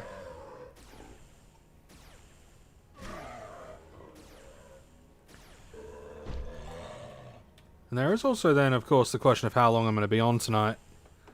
I had no idea. Guess as long as it takes, really. There's some 20 PD. So what do you plan on using your tokens on? If I'm able to, and like this is just my personal take, I don't think I'm going to get to use my tokens on anything from like the actual weapons and stuff. I think if I ever get to use my tokens on a weapon, I'll probably end up getting the... Oh wow, amplifier components. What the fuck? Fair enough. Fair enough, bro. Starting with markup. How cool is that? If I... Oh, it would be the Solimate Azuro Augmented, I think. Has like an insane efficiency for what it is. But no, I think I probably won't be able to get any sort of weapons or anything like that. So I think in the long run I'll probably end up getting pills, like the skill enhancement pills. And then the skill enhancement pills that, you know, it'll just go towards me leveling up my character in general. And then I'll be able to do some of the bigger and better stuff later on in the future. So realistically, that's probably what I'm going to end up spending my friggin' tokens on. Realistically. Because, let's face it, I'm not going to get any of the, it's almost a minuscule chance that I'm going to get any of the rare tokens. Even if I do get any of the rare tokens, it's going to be hard, like, there's not going to be much of a chance that I'll get enough, like, I'll be getting enough tokens in, like, loot or in the quests, like the missions and stuff, to really get anything. Like, if I can do the, like, if I can do the mission here, you know, like, if I'm able to do half, I'll come out with maybe, I don't know, a few hundred, maybe? I'll come out with a few hundred tokens. So I'll probably, like, but you never know. I could end up saving them, and I might end up getting something in the future. You just never know. You know, you never know. Because the Mayhem tokens themselves are... I brought the whole set of... What did you buy, Timothy? Of Chroma. Okay. Fair enough. Really limited my budget into it. Ha! I'll be sweating and doing dailies for the next month. Yeah, that's basically gonna be me after Mayhem. After Mayhem and after the giveaway, it's gonna be skim pickings. It's gonna be pretty slim stuff. Well, not really. Not really. I've got my budget and all that sort of stuff, so it's not going to be all too slim pickings. Not going to be skimming anything. It's going to be great. But yeah, yeah. Depending on how lucky I am, I might be able to get something cool. But more likely than not, I'll probably just end up using the Mayhem tokens on pills in like a year or two. Realistically. And that's the thing. Like, when you play EU, you really need to think realistically, like, what am I realistically going to be able to achieve and get in the game? Like, obviously, you can realistically get to whatever level you want. But, like, getting to, like, being able to get hold of, say, like a Mayhem weapon, unless someone buys it off of the Mayhem shop, then sell it, and you have the money to then buy it, it's really, like, it's a slim chance. It's a very slim chance. You know, that's why, like, if you want to do, like, hunting as, like, I don't know, to try to make money hunting, you really first got to invest in a really, really, really high efficiency weapon. And then you got to hunt, like, specific stuff. Like, for me, if I was to try to hunt for profit, like, I would try to hunt,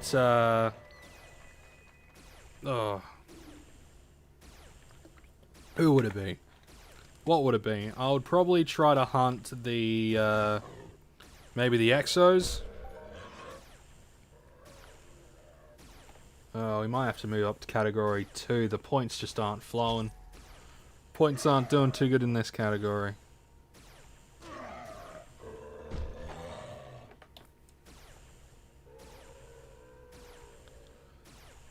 We'll wait until we get Big Boss Man Zombie, and then we'll probably move up to Cat 2. See, we're just category hopping. We're just cat hopping. That's all we're doing today.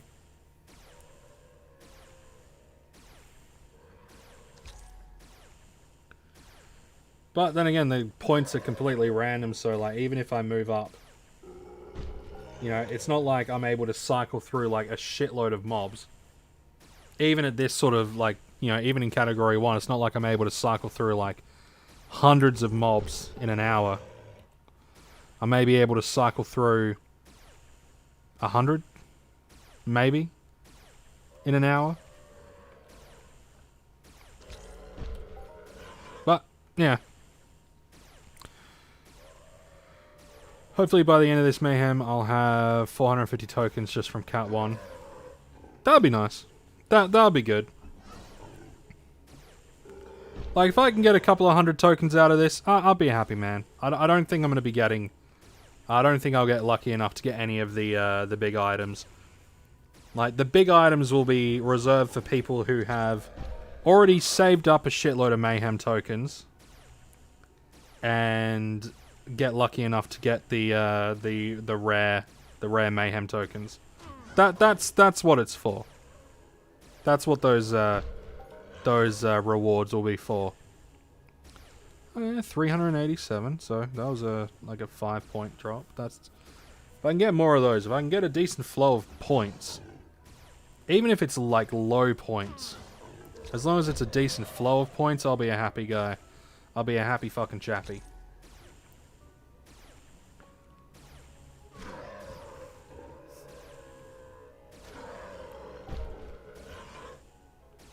And if we can get some globals as well, you know, things will work out pretty good. Pretty good in the long run if we're able to get some globals. You know, more globals than what we've already got today. So, you know, things could turn out alright. Oh, that was a 5.2 PED. So far we're down. Let's see, we started off. What was this at? This was at like 8. Was that at 8 or 9? 500 tokens per Mayhem 4. 500 tokens per Mayhem 4 times a year can add up. Oh yeah, most certainly, man. Most certainly it can add up. It can add up real quick. But it's one of those things where if you want to, you know, get any of the stuff, you got to be lucky enough to get the rare tokens. Which really makes me wonder. I wonder how many people will actually be able to find any of the rare tokens in category 1 to 5. Did you have any of the rewards yet? And can you show it? Did you have any of the rewards yet? And can you show it? The rewards? For the, for my mission? No, I haven't gotten any of the rewards for the mission yet. Yeah, I won't get those for a good little while.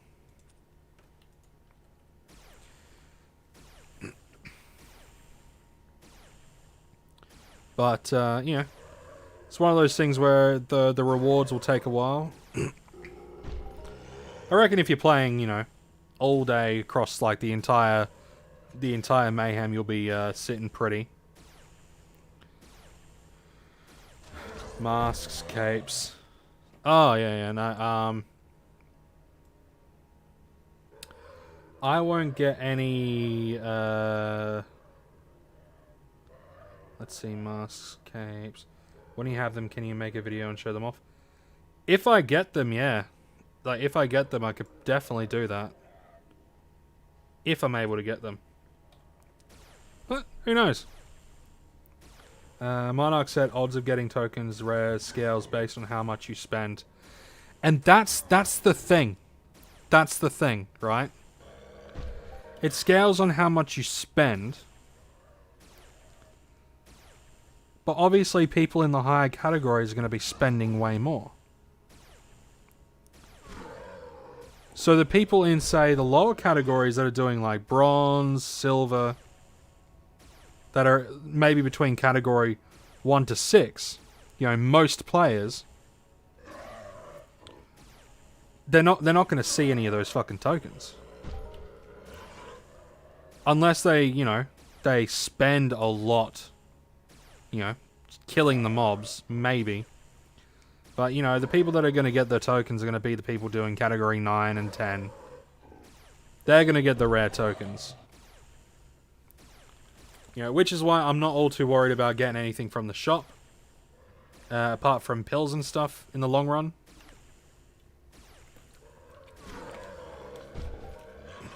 Because I think the skill pills are going to be more beneficial to me in the long run than, you know, trying to save up for weapons that I'm probably not going to get. That I'll probably just be able to buy anyway. Like, later on down the line. Like, if I think about it logically, the amount of time it will take me to, those Cat 10 players probably lose a lot TT-wise. Oh, fuck yeah, they probably do. They probably lose a lot TT-wise, but they've probably invested a shitload, so they've probably got a lot of deeds, shares. They've probably got a lot, like a few actual land areas, all that sort of shit. Or they're just really fucking rich IRL. There are a few players that are just really rich. Which is good for them, you know? It's better to spend money on Entropia Universe than to spend your money on fucking drugs. Not saying that's what rich people do, but if you look at Hollywood, fucking hell. Lots of drugs. And again, I doubt any of the Hollywood elites are going to be like, I really doubt they're going to be trying to get, you know, their hands on, you know, anything in Entropia. I doubt they're playing Entropia universe. But then again, maybe that is what Brad Pitt does. Alright, it's night time, bud. Okay, Big Mike. Alright, Big Mike. It was good chatting with you. Good hearing your story as well. It's greatly appreciated you coming by. You have a good night, sir, and have a good sleep. I won't be streaming tomorrow, but I'll be streaming the next day, so, you know, if you're, you know, around about the same time, I'll be streaming. So not tomorrow, but the next day. Because it's mine and my wife's wedding anniversary tomorrow, so I'm not going to spend my anniversary live streaming Entropia. It just ain't going to happen.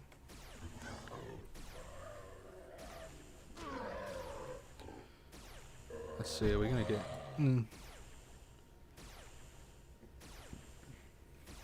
Yeah. Secretly, Brad Pitt plays EU. Secretly, Brad Pitt is an Uber. That'll be my guess. He's secretly an Uber. And he has all of the things. He has all of the things.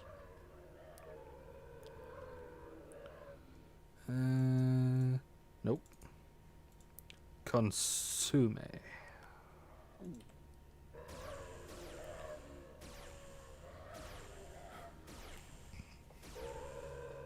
You know, like, Brad Pitt's one of those guys that, like, as soon as a real, like, elite-style gun comes on the market, he's like the one that... he's the one that buys it. Only the best for little Mr. Pitty. Brady Pitty.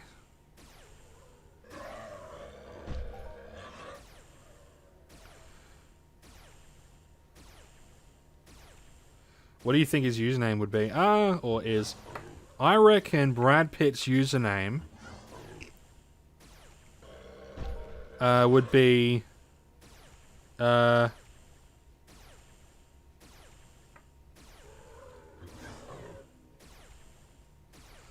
probably be...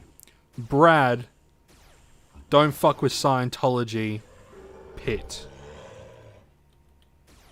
Brad Pitt is secretly Petman. Maybe. Petman. I've heard some stuff about Petman. Is he the one that, like, has, like, multiple accounts and bots all the time? Is that that guy? I don't want to throw shade at anyone, but I just heard on the grapevine. Is that Petman?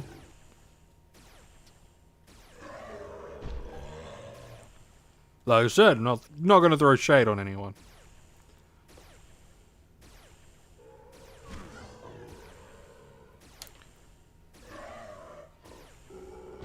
But yeah, I reckon Brad Pitt's would be Brad Don't Fuck With Scientology Pitt.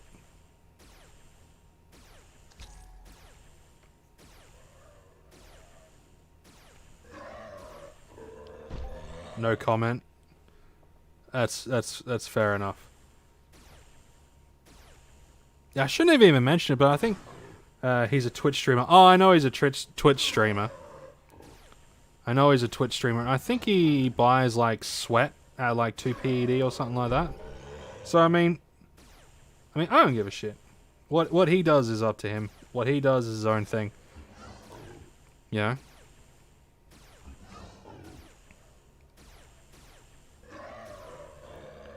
I'm not endorsing anything he does.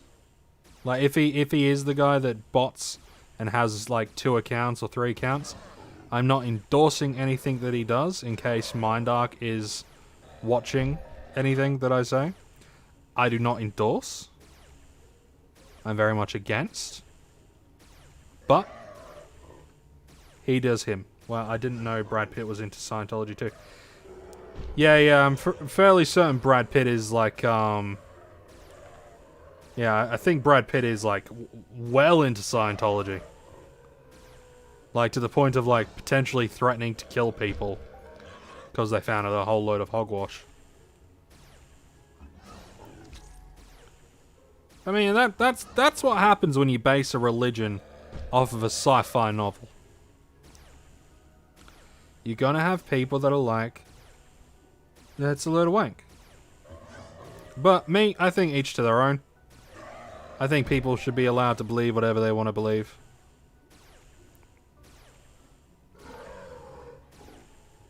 But I also believe people should have the right to criticize everything. Everything should be allowed to be criticized. Yeah, in my country, things are slowly going down the tubes when it comes to the whole freedom of speech thing. And technically, we don't have freedom of speech, but you know, I'm a free speech sort of guy. I think everyone has the right to say something. You know, say whatever the fuck they like. And you know,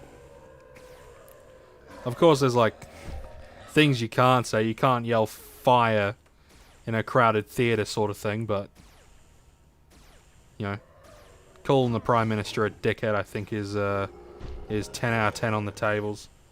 Calling arseholes out for being corrupt scumbags, 10 out of fucking 10. But now, what are they trying to do in Australia now? They are trying to make it so you cannot be anonymous. So, you know, everything, like, so I would have to change my YouTube channel to, like, my full name.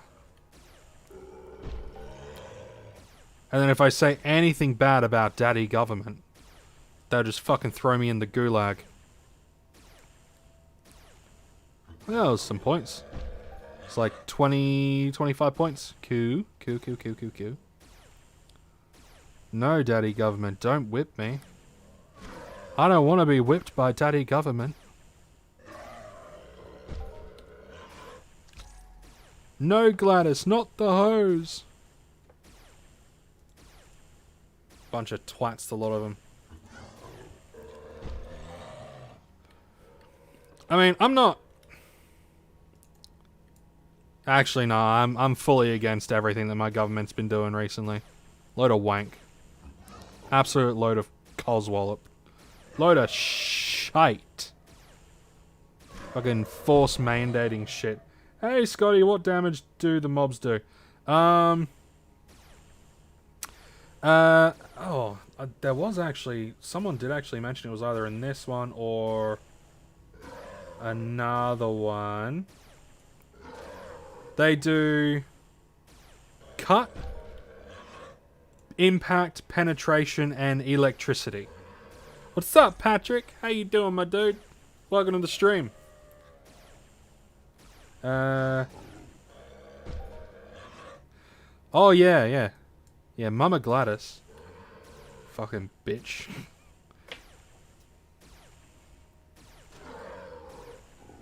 Almost time for a worldwide revolution. Well, I mean... What's up, Mishka?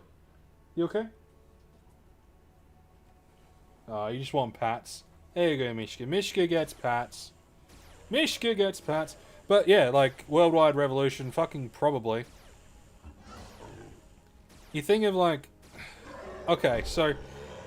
In Australia, and that... Now, I will preface this by saying I am not anti-vax. Okay? Vaccines, I think, are very important.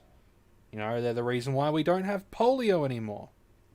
But there are a lot of people that do not want to be vaccinated and don't want a vaccine for personal, like, just personal reasons. Either they don't trust it, they don't like it, they're fucking scared of needles, or it's a religious belief. And I think everyone has their right to fucking choose whether they do or do not want to be injected with something. It's times like these, treason against the crown, like this should carry the death... Treason against the crown like this should carry the death penalty. Are you saying the governments are treasonous against the crown? I mean, I guess. Sort of. But, like, the whole, like, in Australia at the moment, like, we had a lot of, like, pretty much a blanket message from governments, like, from the government to business owners, basically saying, don't let unvaccinated people shop in your shop. Don't do business with them. And slowly it's going to be are you vaccinated? Well, you can't come in this restaurant. Are you vaccinated? Well, no. Well, you can't come into this gym. Are you vaccinated? Oh, you can't come into this shopping center. You need to get stuff delivered. Oh, you're not vaccinated? Well, you can't get welfare. You can't get you can't get job seeker because you need to find a job. And if you're not willing to get vaccinated, well, no one will hire you. So, no. Epstein didn't kill himself. Fucking probably not. Like governments are just a bunch load of twats. Like the thing that's going on with like Julian Assange and all that sort of stuff. All he did was cast light on the shady fucking shit a bunch of governments have done. I just had a friend tell me she had to put her education on hold if she didn't. Yeah, and that's a fucking fact. A lot of employers. Oh, if you're not vaccinated, you're gonna get fired. Fucking what? Like, what the fuck?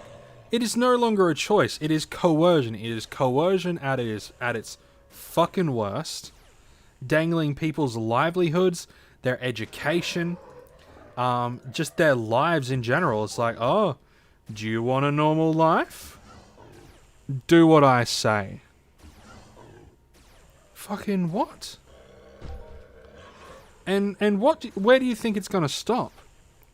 Because you know how they're like, oh, fully vaccinated? Like 2 doses, fully vaccinated. I mean, I have my 2 doses.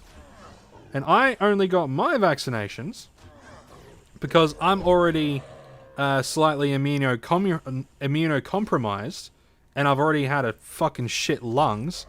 So I am just getting it so I don't get as sick when I eventually get sick. And that's it.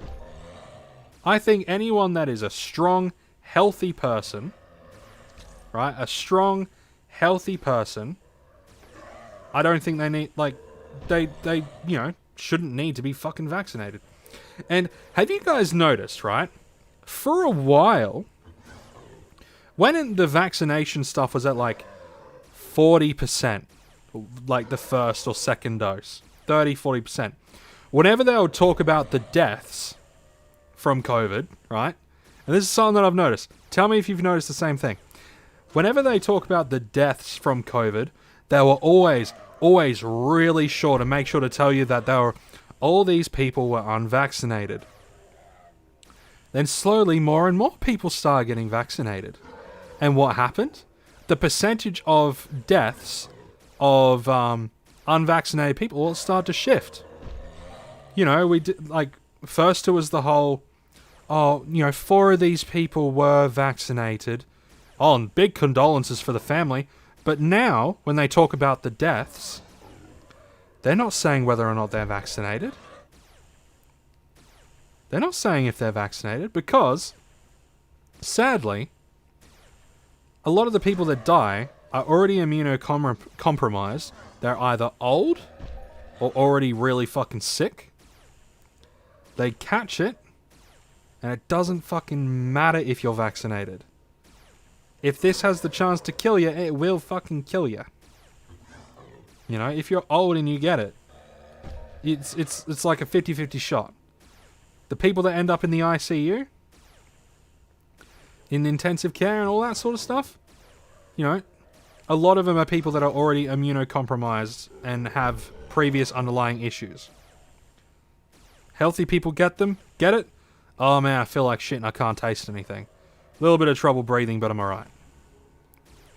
So you watch. They are not going to mention, like they're going to start to not mention the percentage of deaths that are vaccinated or unvaccinated. They're going to stop it altogether. They're just going to say, X amount of motherfuckers died. Oh, were they vaccinated? Oh, we're not privy. We're not allowed to give out personal medical information. Oh shit, I should probably heal before Big Deuce strolls over. And I mean, it just gets your noggin jogging a little bit. Because, like, if people realize that, hey, vaccines aren't as fucking magical as the government says, then they're like, oh, why are you forcing it upon us then? So they're just gonna not tell you about it. And that, right, it's all just one big ploy to make sure that they know who they can and can't control. I think it's like places in the States, they're talking, like, some politicians want to put unvaccinated people in camps. And I'm like, what the fuck? They're already segregating them. They're already getting people that are unvaccinated to, like, people that are vaccinated to have your little app on your smart device. Make sure you've got your app so you can show the people that, yes, I'm doing what daddy government says. Fucking load of bullshit. Like I said, I'm vaccinated, but I'm not getting any fucking boosters. Because they're now saying that, you know, fully vaccinated doesn't matter, you got to get your boosters. How many boosters? And how the fuck do we know that it's actually what they're saying? You know?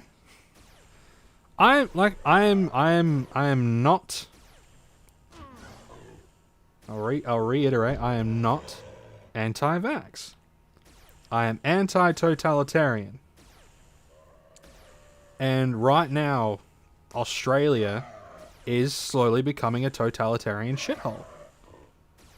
And the Australian regime, you know, the liberal regime, it's it's slowly going to be the absolute death of our nation. You know, and I've seen it throughout history. Because, you know, some of you might know I'm also a big history buff. And I've seen it in history. Once a government starts enacting powers, certain powers, to do certain things, then they'll continue to do it. Like, in Australia, they said that even if everyone gets vaccinated, if there is a high cluster of infection in a specific area, they can still force everyone into a lockdown. And now imagine this, right? There's going to be a group protesting. You know, the mandates and all that sort of shit. Mandates, what a fucking shit word. Protesting the forced shit, right? Then, daddy government gets wind that, oh, there's gonna be a rally. Oh, what's that? There's gonna be a rally in the heart of Sydney, and mostly, oh, you know what? There's a bit of a cluster of COVID in the heart of Sydney. We're just gonna put Sydney into lockdown on these specific fucking days. And does the whole, if you break lockdown rules, you know, there's going to be arrests and blah, blah, blah, blah, blah. So it gives them the legal right to then arrest protesters. Like, and giving a government any reason to be able to arrest protesters is the first sign that shit is going downhill quick. Real fucking quick. You know? And it's just fucking one of those things. Like, I know personally I'm not gonna, you know, I mean, I'll have to do what I have to for the sake of, like, you know, my family being able to eat. But fucking hell. 100% true. There is a reason that all those civilizations you read about in history books don't exist today. Every society grows, reaches its point, and it becomes corrupt and collapses. 10 out of fucking 10. He made his mind up. Gets a gold fucking star from this lesson. Gold fucking star. So, like, to all my bros out there, bros and brodettes, just fucking be careful. Keep an eye on what your government's doing. Keep an eye on what they're fucking doing. And if need be, stock up. If you're the sort of person that doesn't want to get vaccinated, fucking stock up on supplies. Because it will get to a point where they'll be like, you're not vaccinated, you're not allowed inside Costco, or Kohl's, or Walmart. Only the vaccinated are allowed inside this establishment. Fucking dickheads. I wonder how long until the government comes after me just for saying all that. If you never hear from me again, it's because I've been thrown into the fucking gulag, alright? It's because I've been thrown into the goddamn gulag. Being whipped by Mummy Gladys.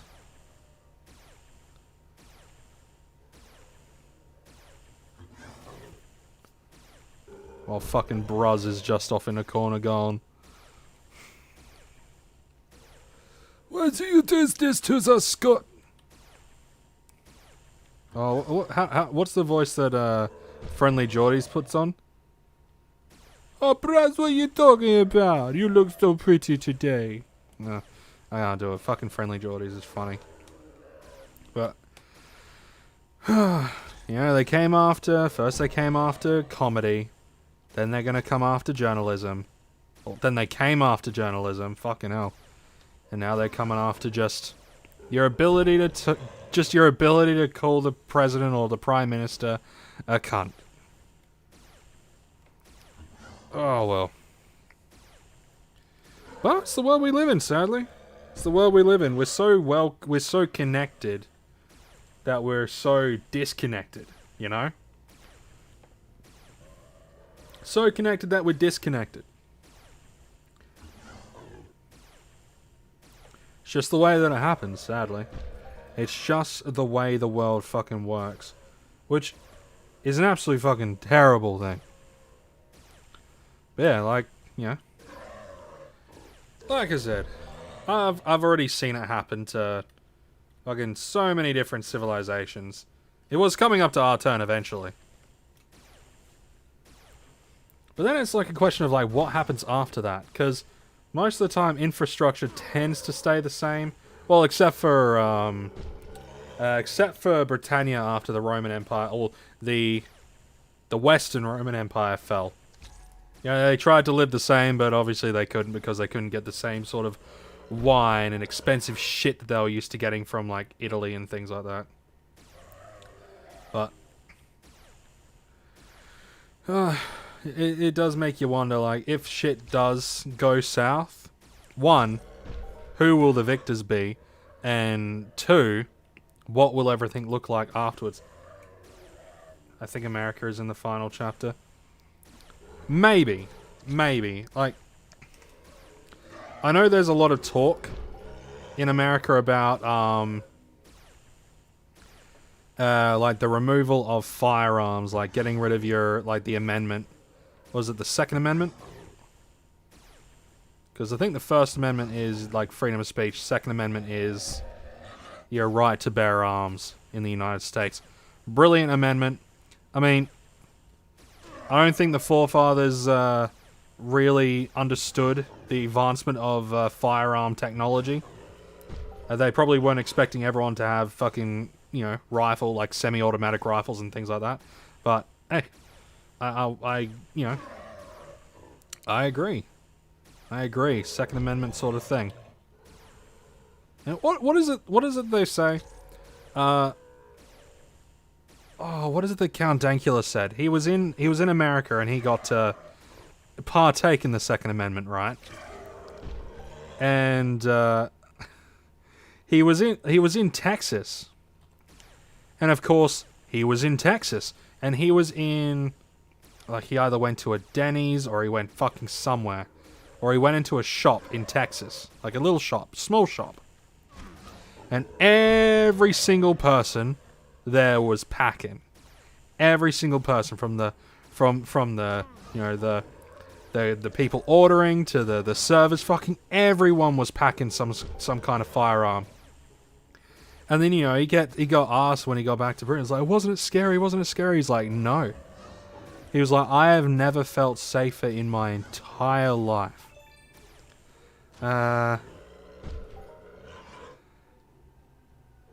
Nobody's talking about anyone taking our guns except the right wing. Oh, that's fair enough. Nobody's talking about anyone taking our guns except the right wing. And, you know, and that's fair enough, Belly. like I said, I'm an Australian. I only hear things like secondhand from other people and from just what I see online. And it's online is always a funky place, right? And that could be 100% true. That nobody is talking about taking our guns except the right wing. I don't want to get into like left wing, right wing, bottom wing, top wing, because I mean it's all, whether you're on the left or the right, they're both shit at the end of the day. Like politics is just shit in general. Unfortunately, there is a deliberate plan to destroy America crafted by the radicals. Yeah, radical left, radical right. Wrong. It's the die-hard left.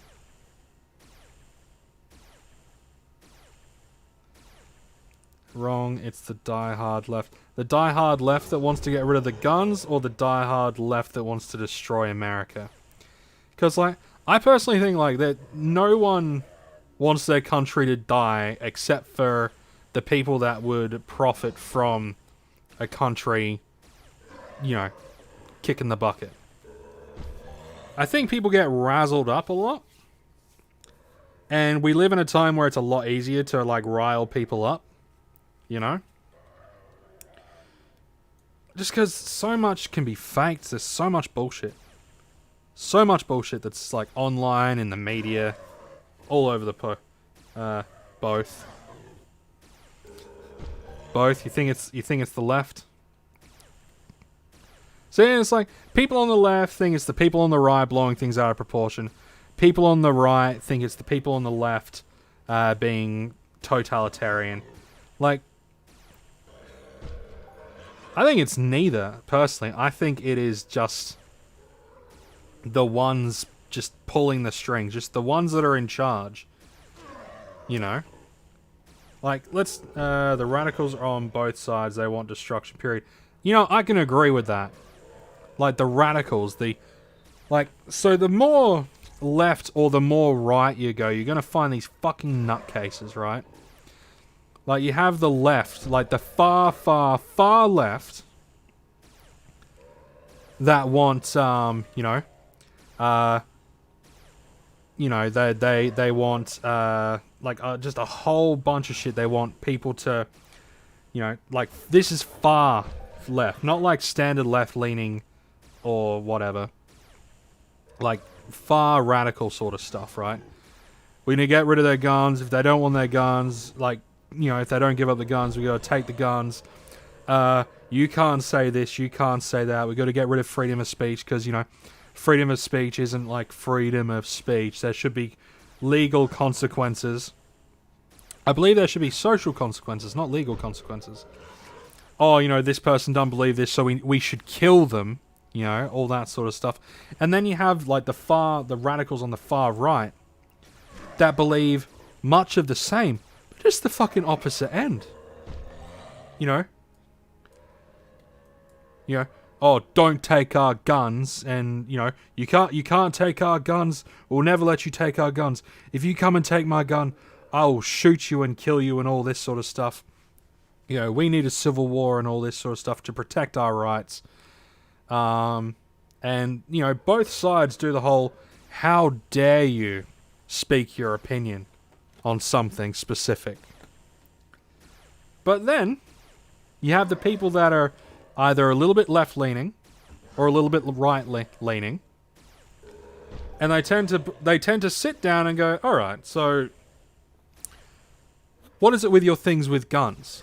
What exactly do you... It's like, I just don't think, I think people should be screened a little bit better before they have guns, or, certain firearms shouldn't be allowed.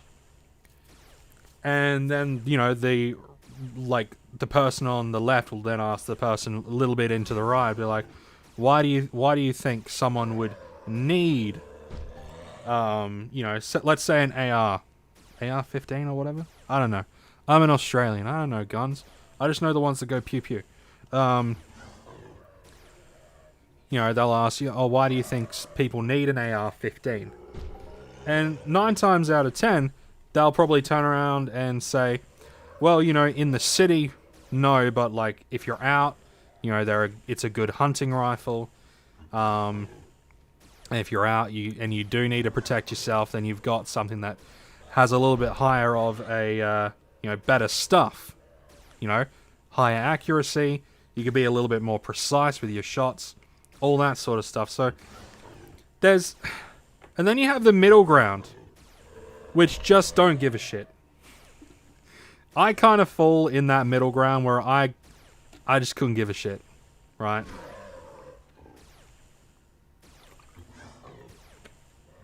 I think there are certain human rights, like human rights that should be allowed. You should have the right to defend yourself. You should have the right to freedom of speech. And you should have the right to earn a wage.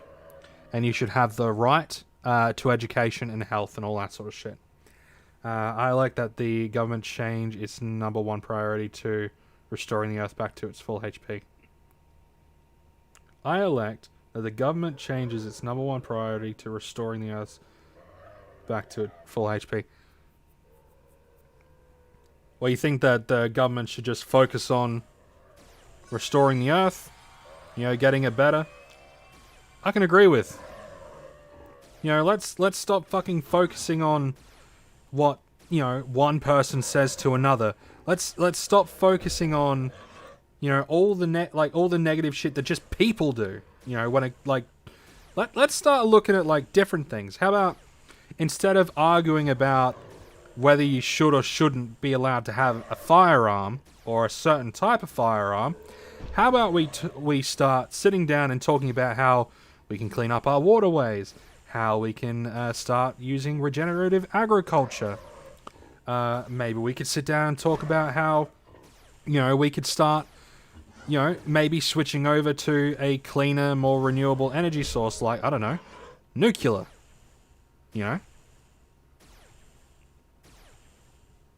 Because sadly, things like wind turbines and solar panels, it takes energy to make energy.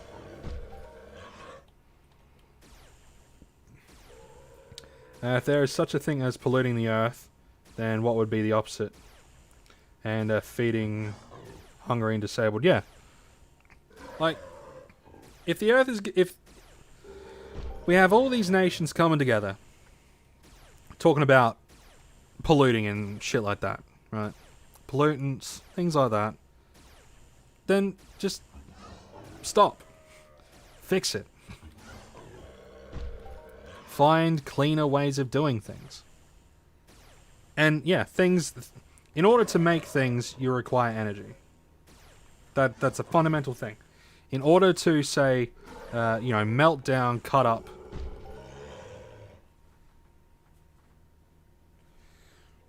and figure out, make a bunch of shit, you're gonna need to have the energy to actually do it, to power it all. And nuclear energy could be a very good, clean source of cheap energy as well. And it could also make a lot of jobs. It could do a lot of stuff, a lot of good stuff. But as soon as you say nuclear, people automatically go to bombs. They're like, oh, but bombs and stuff. It's like, no.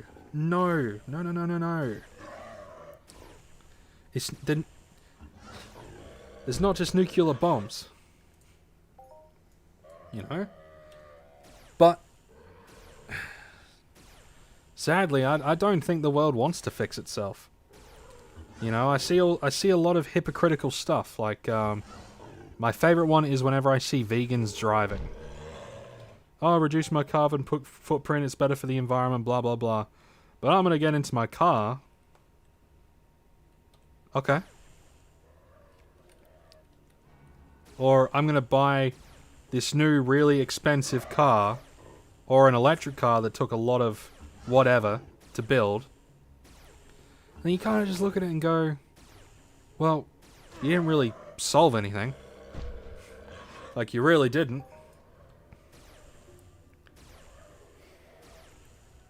I don't know. It's just the more I look at the way the world works and the way people do things, I don't know. It all just seems... A thorium-based power plant would just be as good without the nuclear waste and bombs. Thorium, yeah. Thorium. That'll work.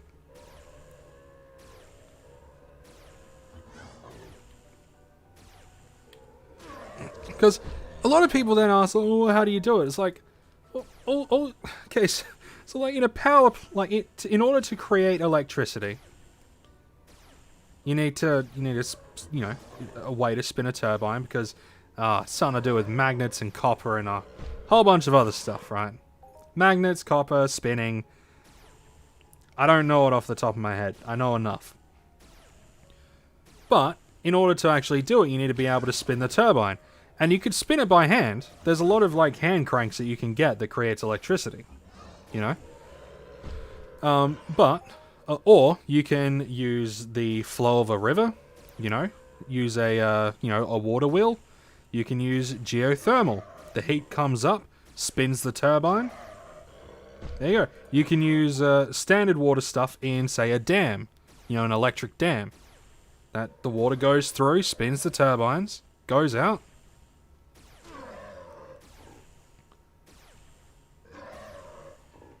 We aim to clean up 90% of floating ocean plastic pollution, the ocean cleanup. Yeah. I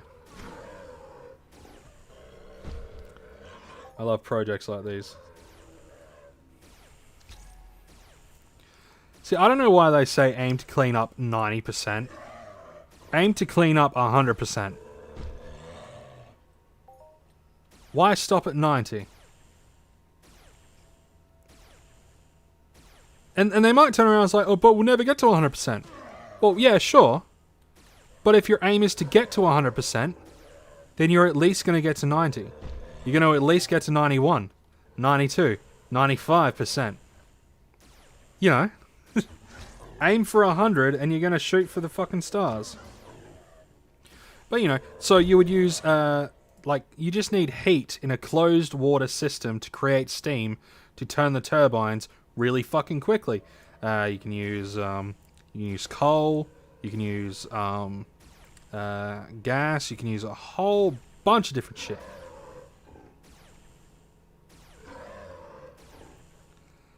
But you know, using something like thorium, which will heat up the water, like, because thorium and uranium and things like that, because it has so much fucking energy stored in it from, you know, the creation of stuff, because it has so much energy stored in it, it's then able to create the steam that then turns the turbine. And because it's a closed system, it's completely renewable. And because things like thorium and uranium, thorium's better, but, you know, using, and I guess to some extent plutonium, but I think uranium and thorium are the two main ones. Yeah. Sorry, getting the noggin jogging. Getting the old noggin jogging. But since you're able to, like, do it in a closed system, it's cheap to create the energy.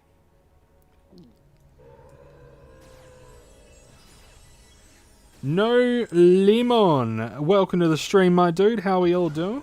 How you doing, man?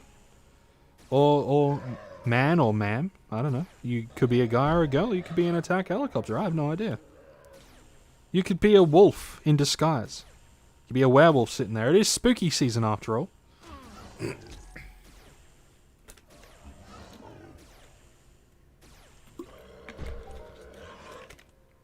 It is the season to be spooky.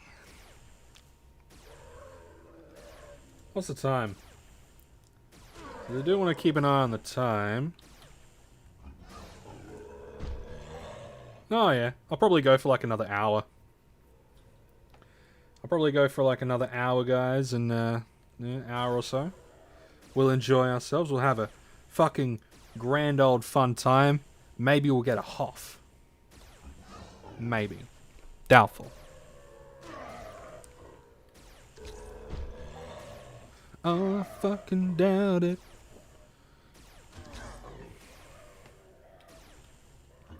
But yeah, there are a lot of ways to do clean energy and like clean up stuff and like just make sure the world is a better place for humans and animals and all that sort of shit. Without being so fucking righteous about it. Like, holy shit.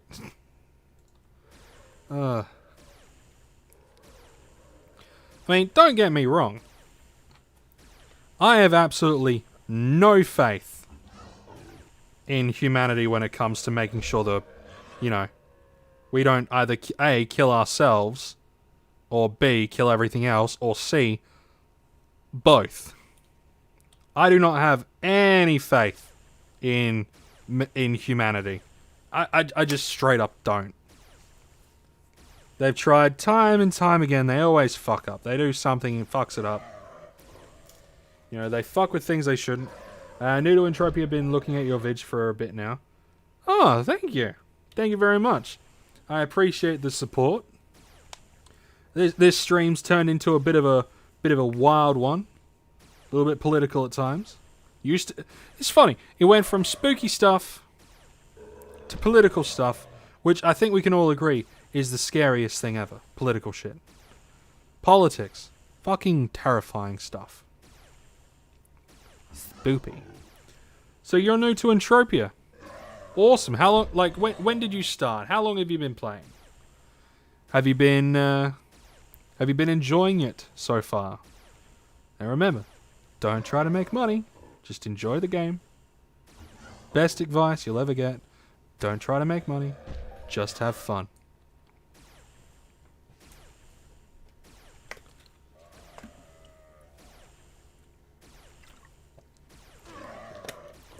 I do hope we're doing all right. Where are we at? Where are we at?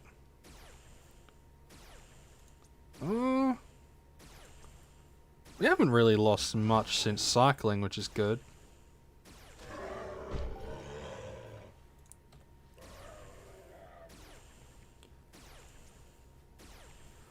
Though, more points would be agreeable.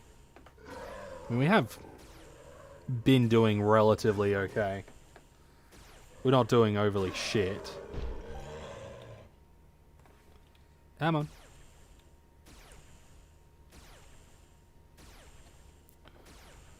So we're doing okay. If only I was a higher level and I was doing more damage.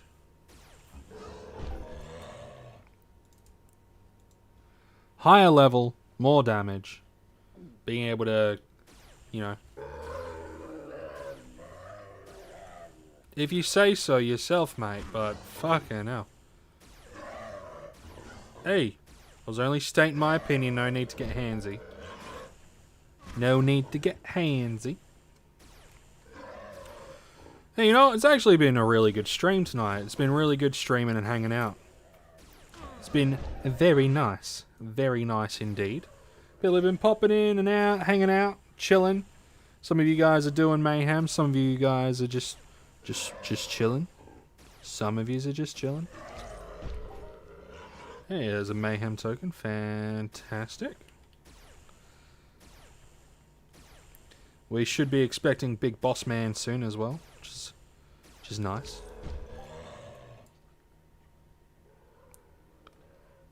He shows up like every half hour or whatever.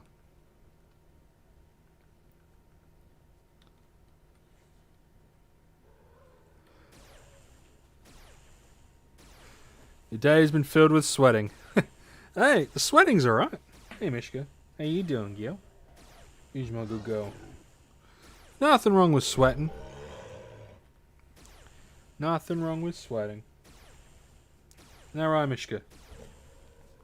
That's right. Who's my good girl?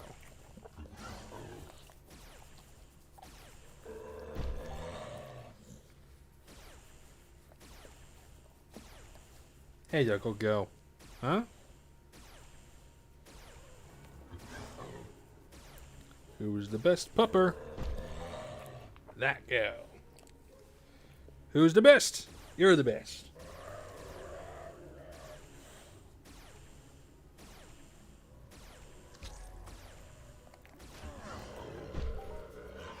Mwah. Alright, go. You lay down. How'd it go? Ah, yes, this guy. I was too distracted. I was just pressing F. She was like, F, F, F. Come on. Yeah, nothing wrong with sweating. Doing some sweating, doing some swanting. Sweating still gets you skills, so, you know, it's still progress. And as long as you're moving forward, you're never moving backwards.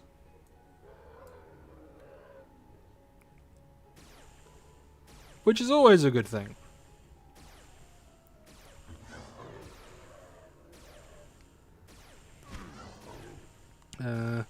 You know, I've been sweating too. No problem there. The real... No... Just sell it for a right price. Never forget, under 1.5 k, you're being robbed. A good way to deal with sweat, right? And I think I mentioned this in a vid. A good way to deal with sweat is to buy Force Nexus at less than 102%. If you're able to get Force Nexus at less than 102%, or even 102%, then you can mix that, and as long as you get a good efficiency refiner. The one that I use is a Imperium Resource Refiner B1. If I was to refine Force Nexus and Sweat together for 100 PED worth, it would 100 PED 100 PED worth of Force Nexus with the equivalent amount of sweat needed. It comes out to about 2 PED that I would spend on this. So you're able to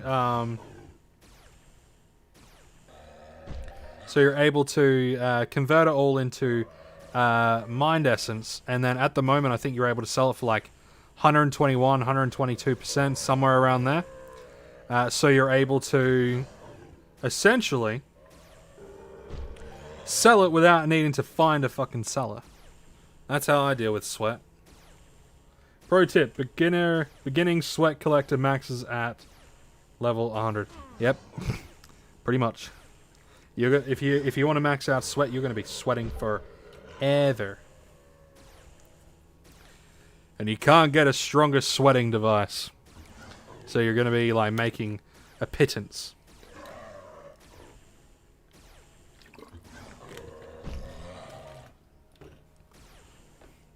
What is my laser sniper hit? Man, it's going to be one hell of a fucking grind.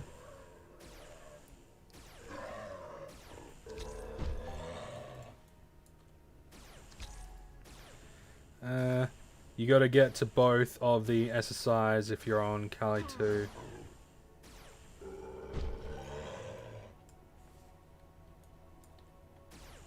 Yes. Yes.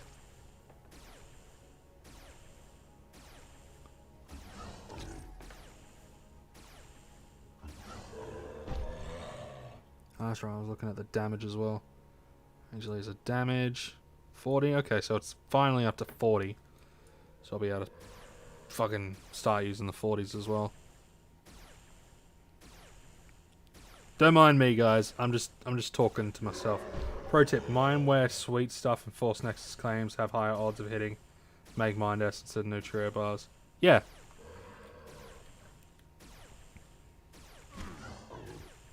I just buy the Force Nexus at like less than 102% markup. That way I always know that I'm going to be making a profit on the Mind Essence. And it's always going to be more... I'll be able to move more sweat that way. So I'll be able to move more stuff and make more profit quicker doing that than I would just trying to fucking sell it to someone. Like selling the sweat to someone.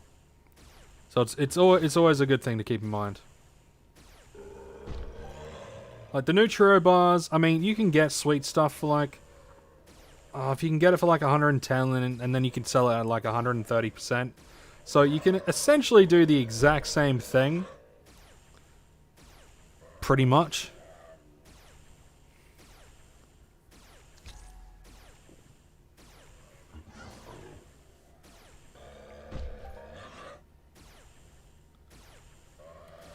Or 135%. I forget what Nutrio bars sell for.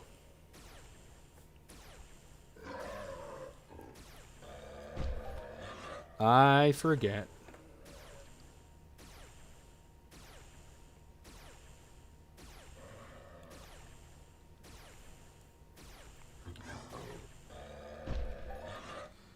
Yeah, we're going to move up to category 2, because these guys are just not doing shit.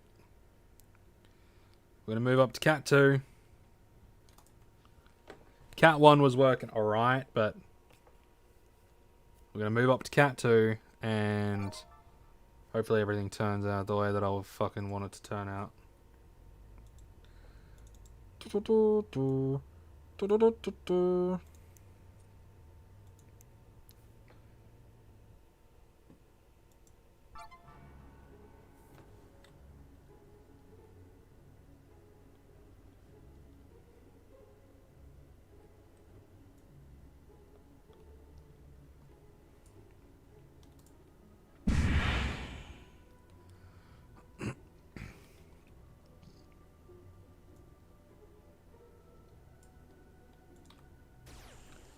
Ooh, it's got that spooky music.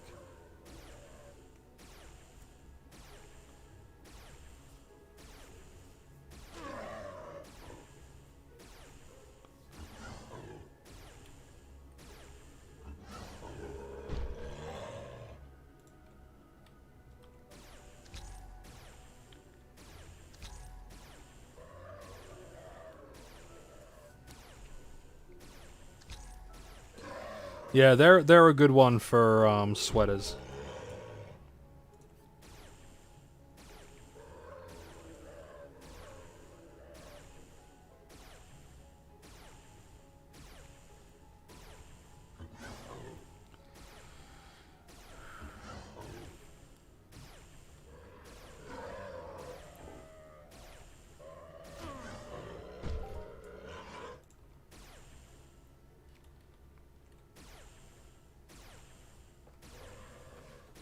Alright, so as long as we're at a distance. As long as we're at a distance, we're okay. Don't have to worry about them hitting me all too much. That wasn't too bad. 12. Not the best. But it'll do. See, this is what I like about you guys. This is what I absolutely love about our little community here. We're all sharing information. We're all sharing, you know, information on Entropia or other games. It's just so good. I'm so proud of you guys.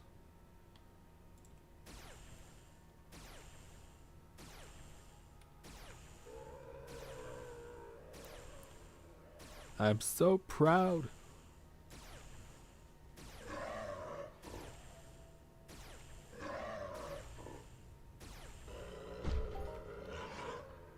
I'm like a proud Papa Bear. Watching all the cubs get along.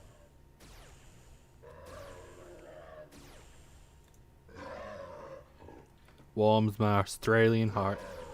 The OO... Yeah, the Outback Land Area 42.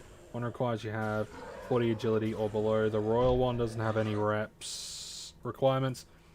The OLA one I won't be able to do soon as I've been training too much defense at Psychons. Made an account but played for about 2 days and didn't play again. Started playing again 2-3 days ago. Oh yeah. So yes, 2016. So there'll be quite a bit that's different. You know, Loot 2.0 changed a lot.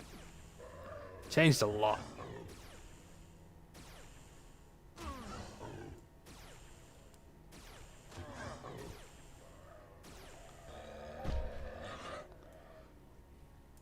What's up, YouTube?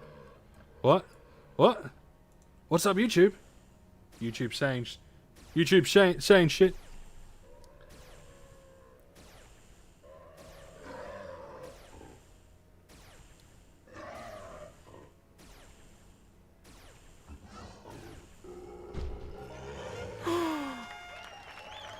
$374 PED! That's what I'm fucking talking about!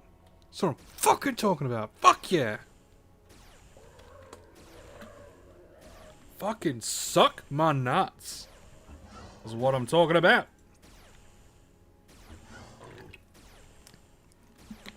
Made back all me fucking losses.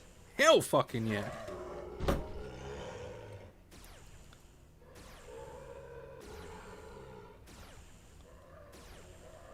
Made back all me losses. And fucking and then some.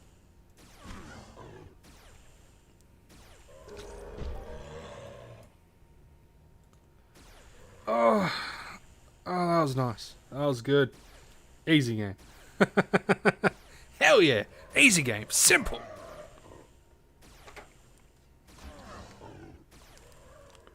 Easy money.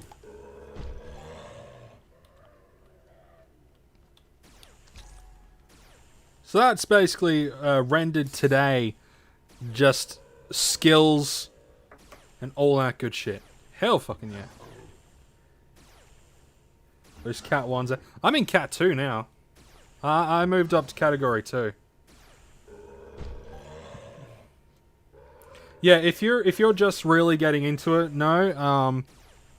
If you're just getting into it, I'd highly recommend swanting over just hunting.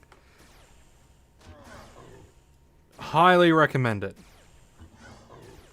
Especially if you're either a non-depositor or a low depositor. Highly recommend it.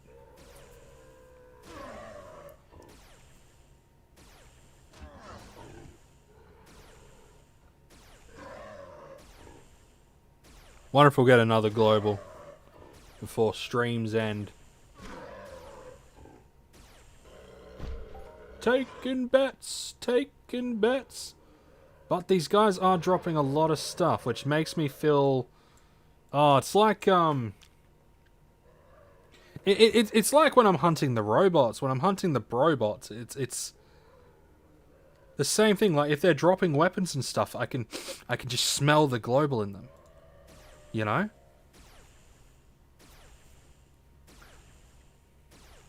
Those Cat 2s are weak. Yeah, the Category 2 mobs are pretty weak. They're not all too bad. They're easy to get a hold of and fucking mince. It's pretty easy, pretty simple.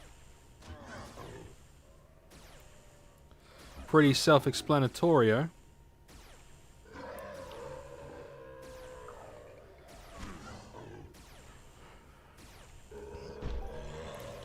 So yeah, we're probably going to go until after like the next boss kind of shows up.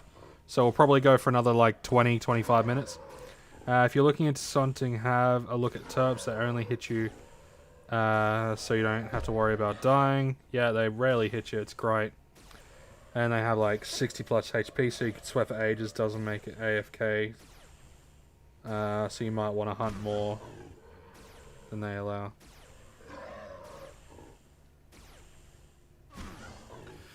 Yeah, like, yeah. And the terps aren't too bad. Like, I've seen people global off the terps, like, quite a bit, so they're a good one to swant. And that's the thing, like, when you're swanting, you're still hunting a mob, so you still have those chances for the globals. Like, I was swanting, I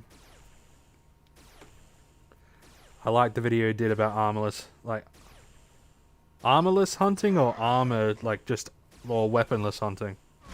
Might want to hunt. Also, if you're going to...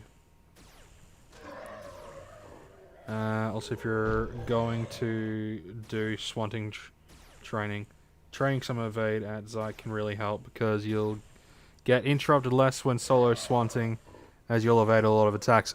Hey, solid advice, Josh. Solid advice. And, like, the really good thing about swanting, like I said, is because you're... Like, I was swanting the Subakuma hatchlings, and I globaled, like, I think in a day, I globaled, like, 3 times when I was swanting them. Given it was over, like, a 7-hour period, I was watching some anime and swanting the Subakuma hatchlings. And ended up globaling, like, yeah, 2 or 3 times. I think it was 3 times.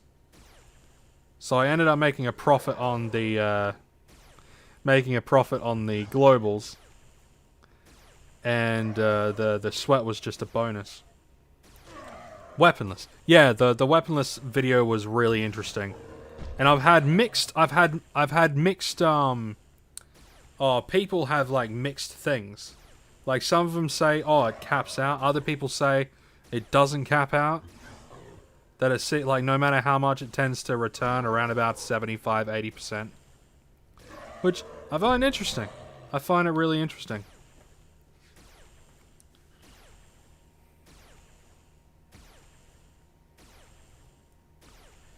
It's not a bad idea to track returns. Yeah. Like, tracking returns is, like, the key thing to this. You need to track your returns. And you need to, or at least have an understanding of what you've put in versus what you've put out. What you've gotten out, not put out. This isn't that sort of game you can't put out in this game. Not yet. Mindark will do it eventually. Now your avatar and someone else's avatar can fuck. Just like in real life. It's gonna happen.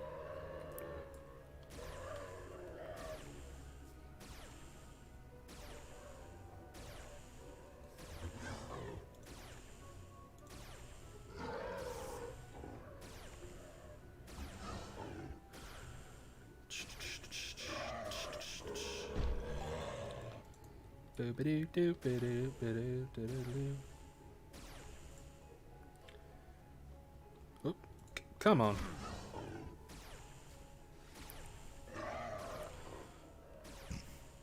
So I reckon by the end of Halloween we'll probably end up getting like only halfway. I reckon. But I mean, who knows? I might get lucky with the points. I got lucky with the global. Like with some of the globals I got really lucky. So you know, who knows? I might get lucky. I could do. You never knew. You never knew. I like swatting haters and forum trolls on Rocktropia. Mostly everything they drop is over. Yeah. Like I have like if I'm on Rocktropia, like I'm fairly certain after Mayhem, and also after the big giveaway, I'm gonna be doing. I'm pretty much just gonna be hanging out on Rocktropia for a while, and just grinding up stuff on Rocktropia. That I really want to do the werewolf. I want to finish off. I want to do the werewolf quest line. There's so much to do with the werewolf stuff. So much. But you know, I've got a lot that I want to do over the next year on Entropia. Over the next 12 months. Lots of different stuff.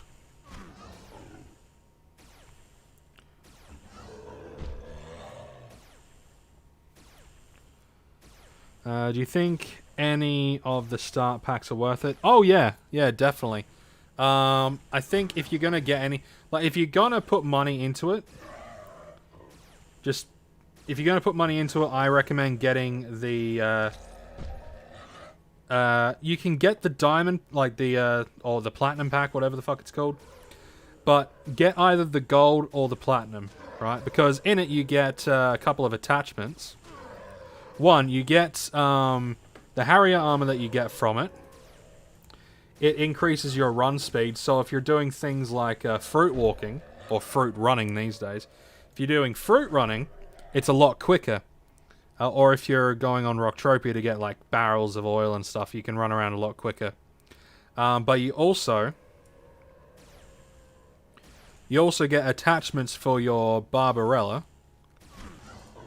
Which I'll just bring up the information. So your standard Z12 Barbarella,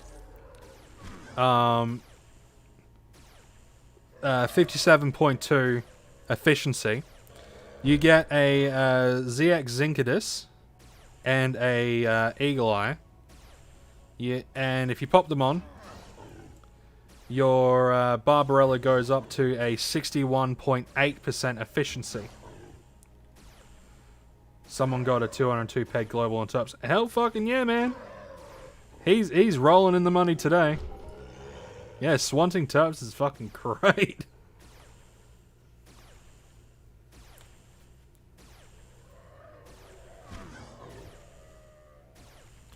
But yeah, it turns your Barbarella into like a really nice gun to utilize for swanting and things like that. So yeah, get the gold or get the so get the gold or get the platinum. Get one of those. Because I mean, you're essentially only paying like an extra, like most of the money that you pop in for the packs is going on ammunition. So if you buy the gold pack, I think you get like, I think the gold pack's like it's either 30 or 40. Yeah, either 30 or 40 USD. So you get like either 300 or 400 PED worth of stuff. But you end up getting most of that is universal ammunition, so you're mainly paying for universal ammunition and just getting some cool shit extra. Hey, Brandon, how you doing, man? I'm doing real good. Mayhem's treating me good. I was down a little bit, and then I got like a global of like 300 and something PED. I think it was like 374, something along those lines, and bumped me straight back up. So I'm all good. Today's been nothing but winning. And of course, it's been also a really good stream, hanging out with everyone, having good chats. Good chills, good chats, it's been good. What about you, man? How you doing? Are you doing alright?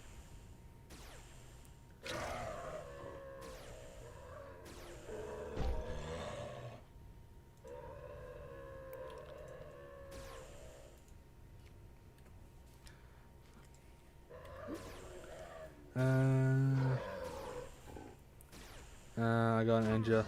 Oh, god damn it. I didn't check my health. I got Angelic adjusted, but haven't got an evade ring, and my evade is like 3.8. Damn, I think my evade is like 20. What is my evader?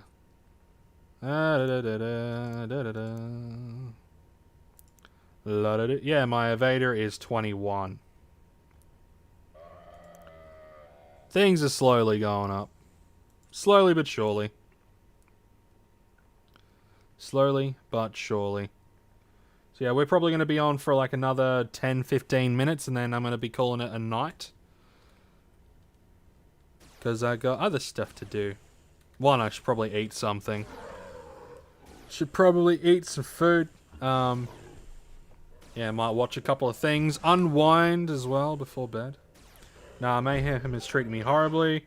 I'm down 500 PED right now. Was doing Cat 3, but went down to Cat 1 with an extremely efficient gun to try and save some PED. Yeah. Yeah. It's what you gotta do, man. It's what you gotta do. You know, it's just one of those things. You just gotta do it. You know.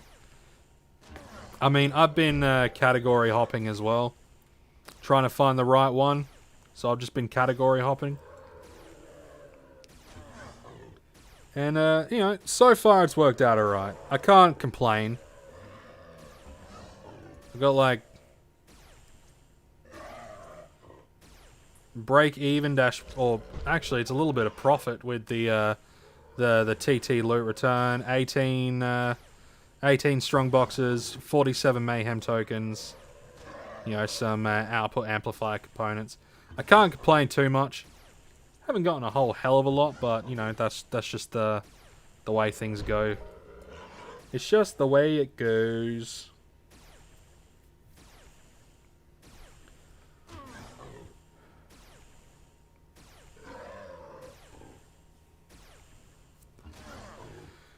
It's just the way it goes.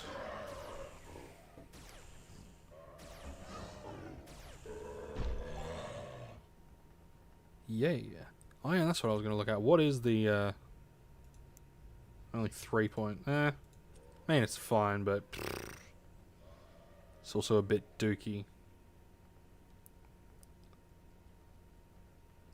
fucking Mathoids do a lot better when it comes to the skill returns. I really want to travel to other planets just to explore. Hey man, like exploring is like the best part about this game. Going to different places, seeing different mobs, discovering different quests, different missions. You know, just all the good stuff to do with like it's just all good stuff. Exploring is great. I can't recommend it enough. If you're gonna be doing you know, if you're gonna be playing, then yeah, I highly recommend exploring as much as you possibly can.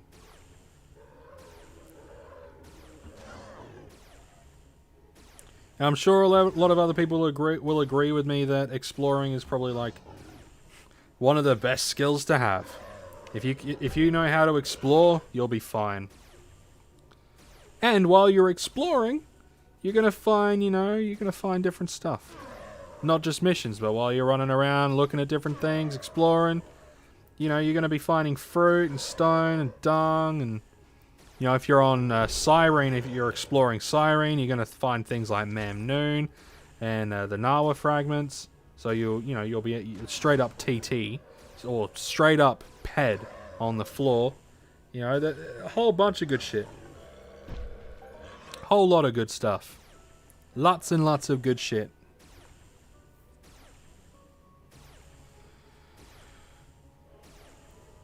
You right, Mishka?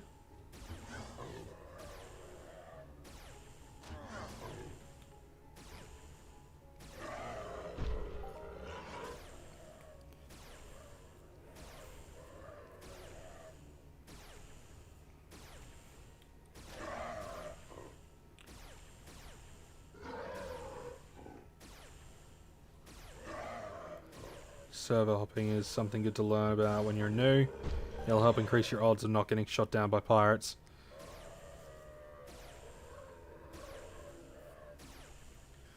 Yeah. I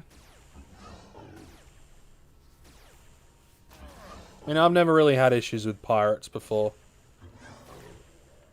So I can't speak too much. Like, I think I got shot at once, maybe. But he was in like a Slipner, and I was in my quad, so I didn't notice. He shot me like twice, did fuck all, and then I just sort of left him in the dust. In the dust of space. Do you guys own a ship? I own a quad wing. I have a quad wing. That's pretty much it. I don't really have a ship. I have a craft that could take me to and from places. It also reduces travel cost and saves time.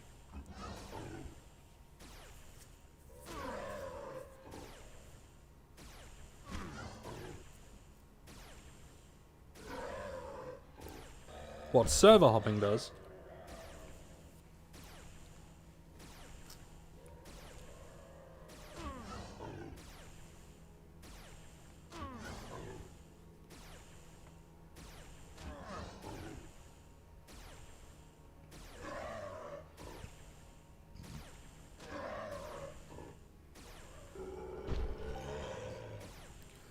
12.52.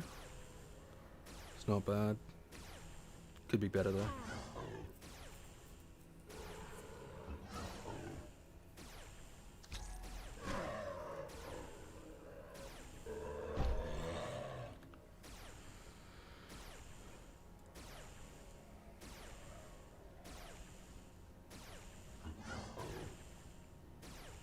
Yeah, quad wing's good. It works. I think so because you basically only travel halfway to the planet.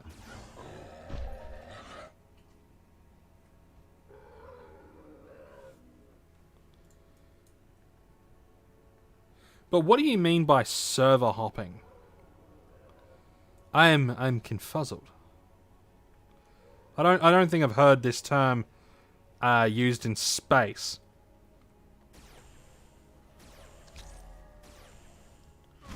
See, I'm ignorant about a lot of stuff as well. We can both learn something cool.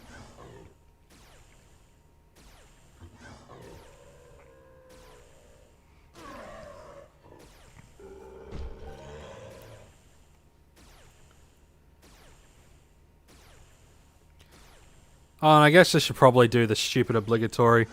If you haven't subscribed, click subscribe. Oh, man.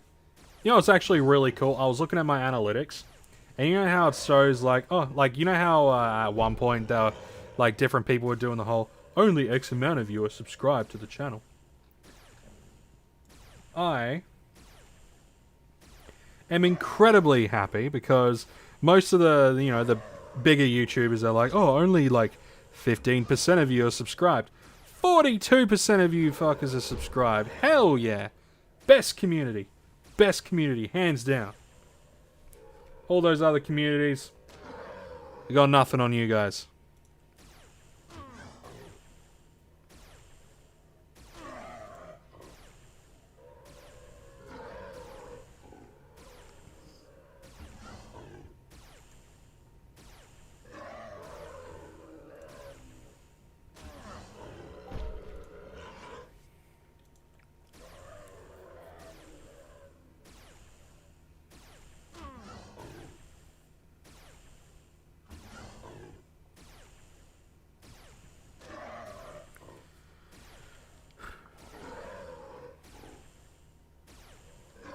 Let's see, are we going to get anything good before streams end? No idea.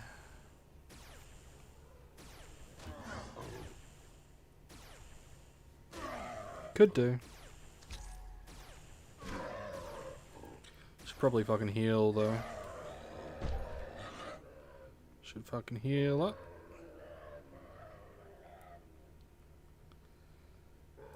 And I do hope people enjoyed the stream tonight.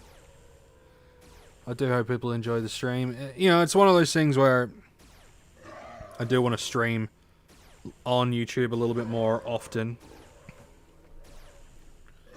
And obviously, Mayhem will be streamed, and then of course you got the giveaway coming up that's going to be streamed and all that sort of good shit. But I'm going to be streaming a lot of it, like a lot more. Maybe a little bit of variety as well. But we'll see what happens.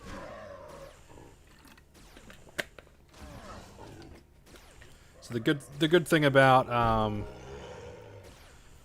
the good thing about like the time zones and stuff is like a lot of you guys are on like online in the evening when I'm each planet is on a different server. Oh yeah, I figured that.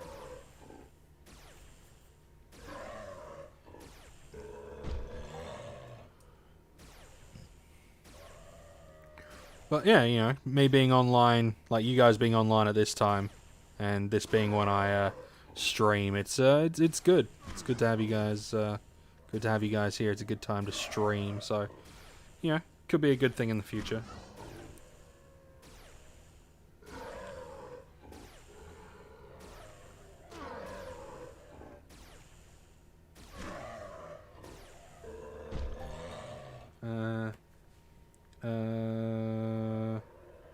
Quad is slightly more pricey to fly through space in a slip, but it's not as awful. It's much faster to actually do the flying.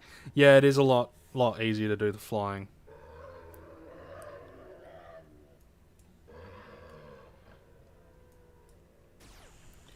Yeah, it's a lot quicker. Hell of a lot quicker. I think it's done like twice as fast.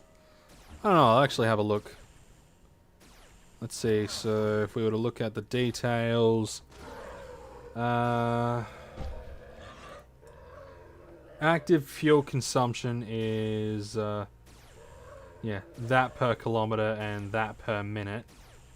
And it goes... So yeah, 0.9 oil, so just under 1 oil per kilometer. And just over 1 oil per minute passive. Which, you know, just traveling passively. So if it takes you like, I don't know, 30 minutes to travel from one place to another, it'll cost that. But I think this, yeah, the slipper's like half that. So we'll pin that bad boy. I'll open this up. Yeah, so this is about half. Half the speed, half the cost. But less cost per kilometer of active fuel. So That could actually be a. That could be a good one. That could actually be a good one. You log out once you cross server line, then you choke in space and die. You respawn at the nearest space station within this server. Within the server. Okay, that's actually really cool. I didn't know that. That's actually really cool.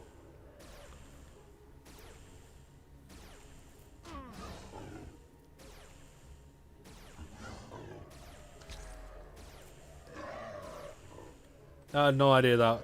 Like, I knew if you died in space, you go to like. I always thought it's just because you're near a planet, then you'll go to, but no, that's actually really good stuff to know.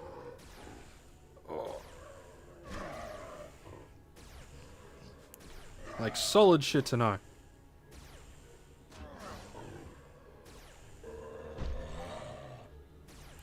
Got a Mayhem token. Yeah, we're just gonna wait for Big Boy to spawn. Hey, someone found some rare shin guards. Fucking nice. 3 PED. Unlimited Mayhem shin guards. It's fucking dope.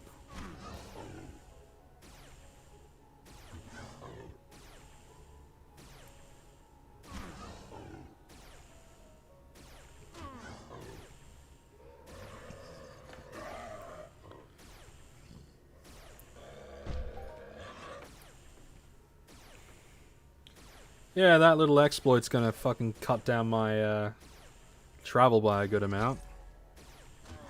There's very good information to know.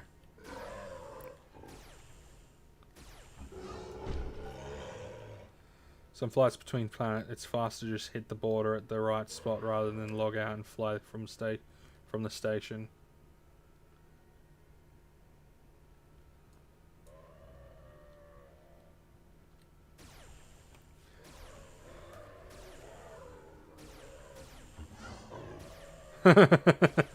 Yeah, he probably wasn't paying you for that, man. He was probably wanted to just get me to the planet. Please don't kill me in space.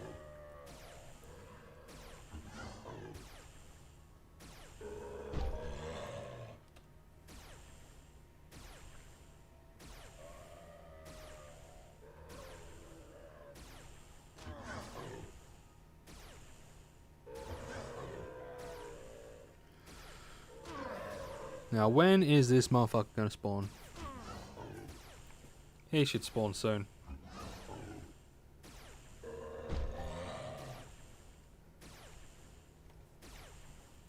It's usually after like killing X amount of them, he'll spawn. I know in category 1 for me he spawns at around the 30-minute mark, I think.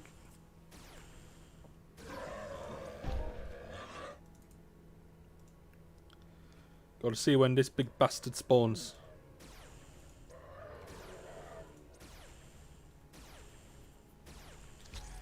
And then we won't be on tomorrow. We'll be on the day after to do more of this, more or less of this.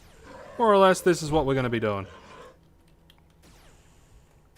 You know what I find really funny, and I think it was because of my little rant earlier, political rant about stuff. I gained 3 subscribers, then I lost 2 subs. It was almost like straight after I was talking political stuff. Things you should never bring to the table. It's religion and politics.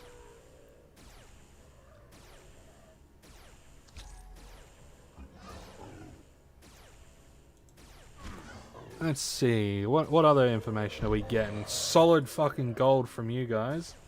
How much oil should I buy? Just make sure you go a little further than the line because you don't want to jump backwards. Yeah, depends when you're trying to go, where you're trying to go, mate. What ship you're in. Yeah, it really depends. Probably like the best idea, just stock up on the oil. Like if you're going to a planet, just chuck like 30 PED worth of oil in, if you've got it.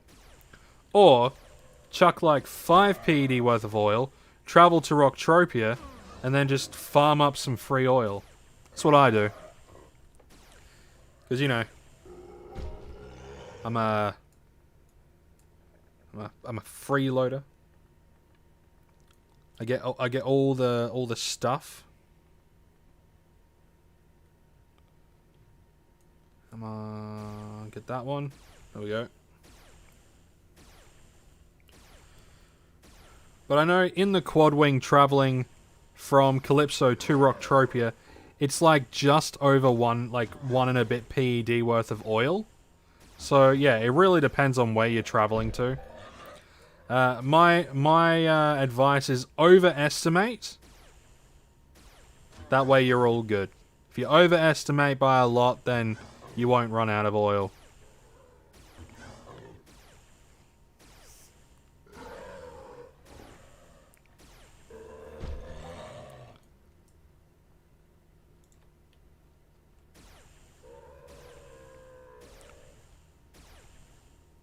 Hey, we bumped up to like 800 points. That's cool. Must have got like 700 points or something. Like 100, not 700. We must have got like 100 points. So, whoa, we're halfway there to the point that I want.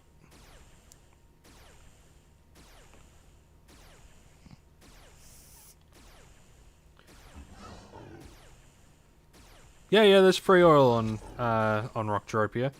There's the docks at Noobs, and then you've got an expedition area in the cold thing.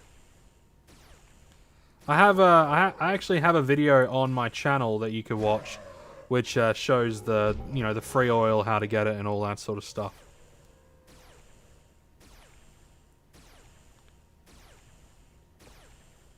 In fact, yeah, I'll probably buy a bunch of oil for the first time. Yeah, buy a bunch of oil for the first time, and if you want to get free oil, Rocktropia, it's probably your best bet. Like, I know there is oil that you can get on Arcadia as well, and you can kind of get oil on Calypso, but from what I hear, they dialed back the amount of oil that you can get on Calypso by a lot. I don't even know if you could still get that much oil on Calypso anymore.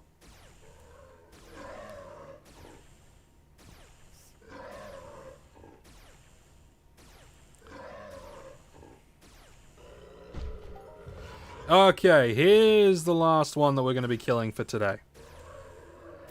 After we kill this guy, I'm going to be calling it.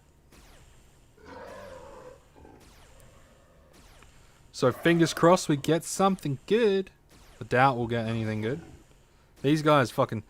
they've never dropped anything good for me. It's all a load of wank.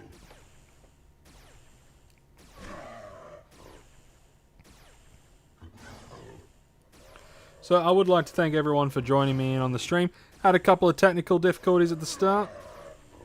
How much oil can you get in Rocktropia? I get around about 1 PED an hour. I get between, or actually, it's generally between 50 PEC and 1 PED worth of sweat an hour. If you're non-partisan, you're allowed to talk about politics because you don't have a dog in the fight. Yeah, I don't really get, when it comes to the politics, I don't really give a shit. I think, I've seen too much in history to really give too much of a shit about things, It's all just... It's all just fluffing up in the air. That guy gave me 100 points. Cool. Very cool. Very cool. So we're over halfway to getting that. So, yeah, fingers crossed. Fingers bloody crossed. I'm going to convert all of this good shit. And we're right back to where we started. Fantastic. See what we got. We got some tokens, some strong boxes. Things are going alright, mate. You know what I'm really curious about? Just before I head off, I'm really curious about this. I want to see how much of the Mayhem stuff is gone. So we're just gonna head over to the hey, not a problem, man.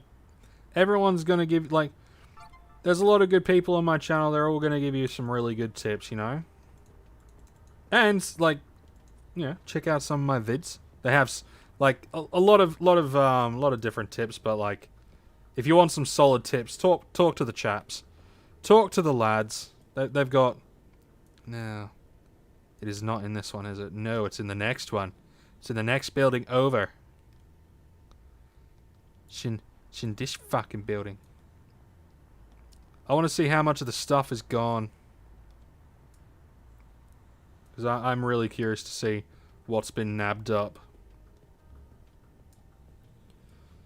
Alright, so where are... There they are. Let's see what's been nabbed up. So there's still some of those. Only one of that left. Jesus. Two of that. Let's see if... No, there's still 5 of those. For those that are wondering, this is the one that I would want to get. Me personally. 80% efficient, 80.3% efficiency. It's fucking nearly 2. It's attacking like every half a second. It's fucking great. And its damage is fine. Like I want this because it's going to be a good swatting weapon. It's going to be a good weapon that I'll just be able to utilize, and I'll get good returns and all that sort of stuff. This one, it smells. We don't want it. We don't want this one. I want that one. And I wouldn't mind getting this one, but I'll never have the money to get I'll never have the stuff to get this one. Anyway, guys, I'm going to be leaving it there for today. I hope you guys enjoyed the live stream, and you know it was a blast to have you all here. I think the first Mayhem live stream was a complete fucking success. It was absolutely brilliant to have you guys here, and I hope you guys enjoy the rest of your day, evening, whatever time it is there. And for all of you watching post stream that made it to the end, holy shit for start. And second, thank you very much for your support. And I'll be back on, not tomorrow, but I'll be on the next day. And then it'll be kind of a concurrent thing from there. So, you all take care, and I will see you all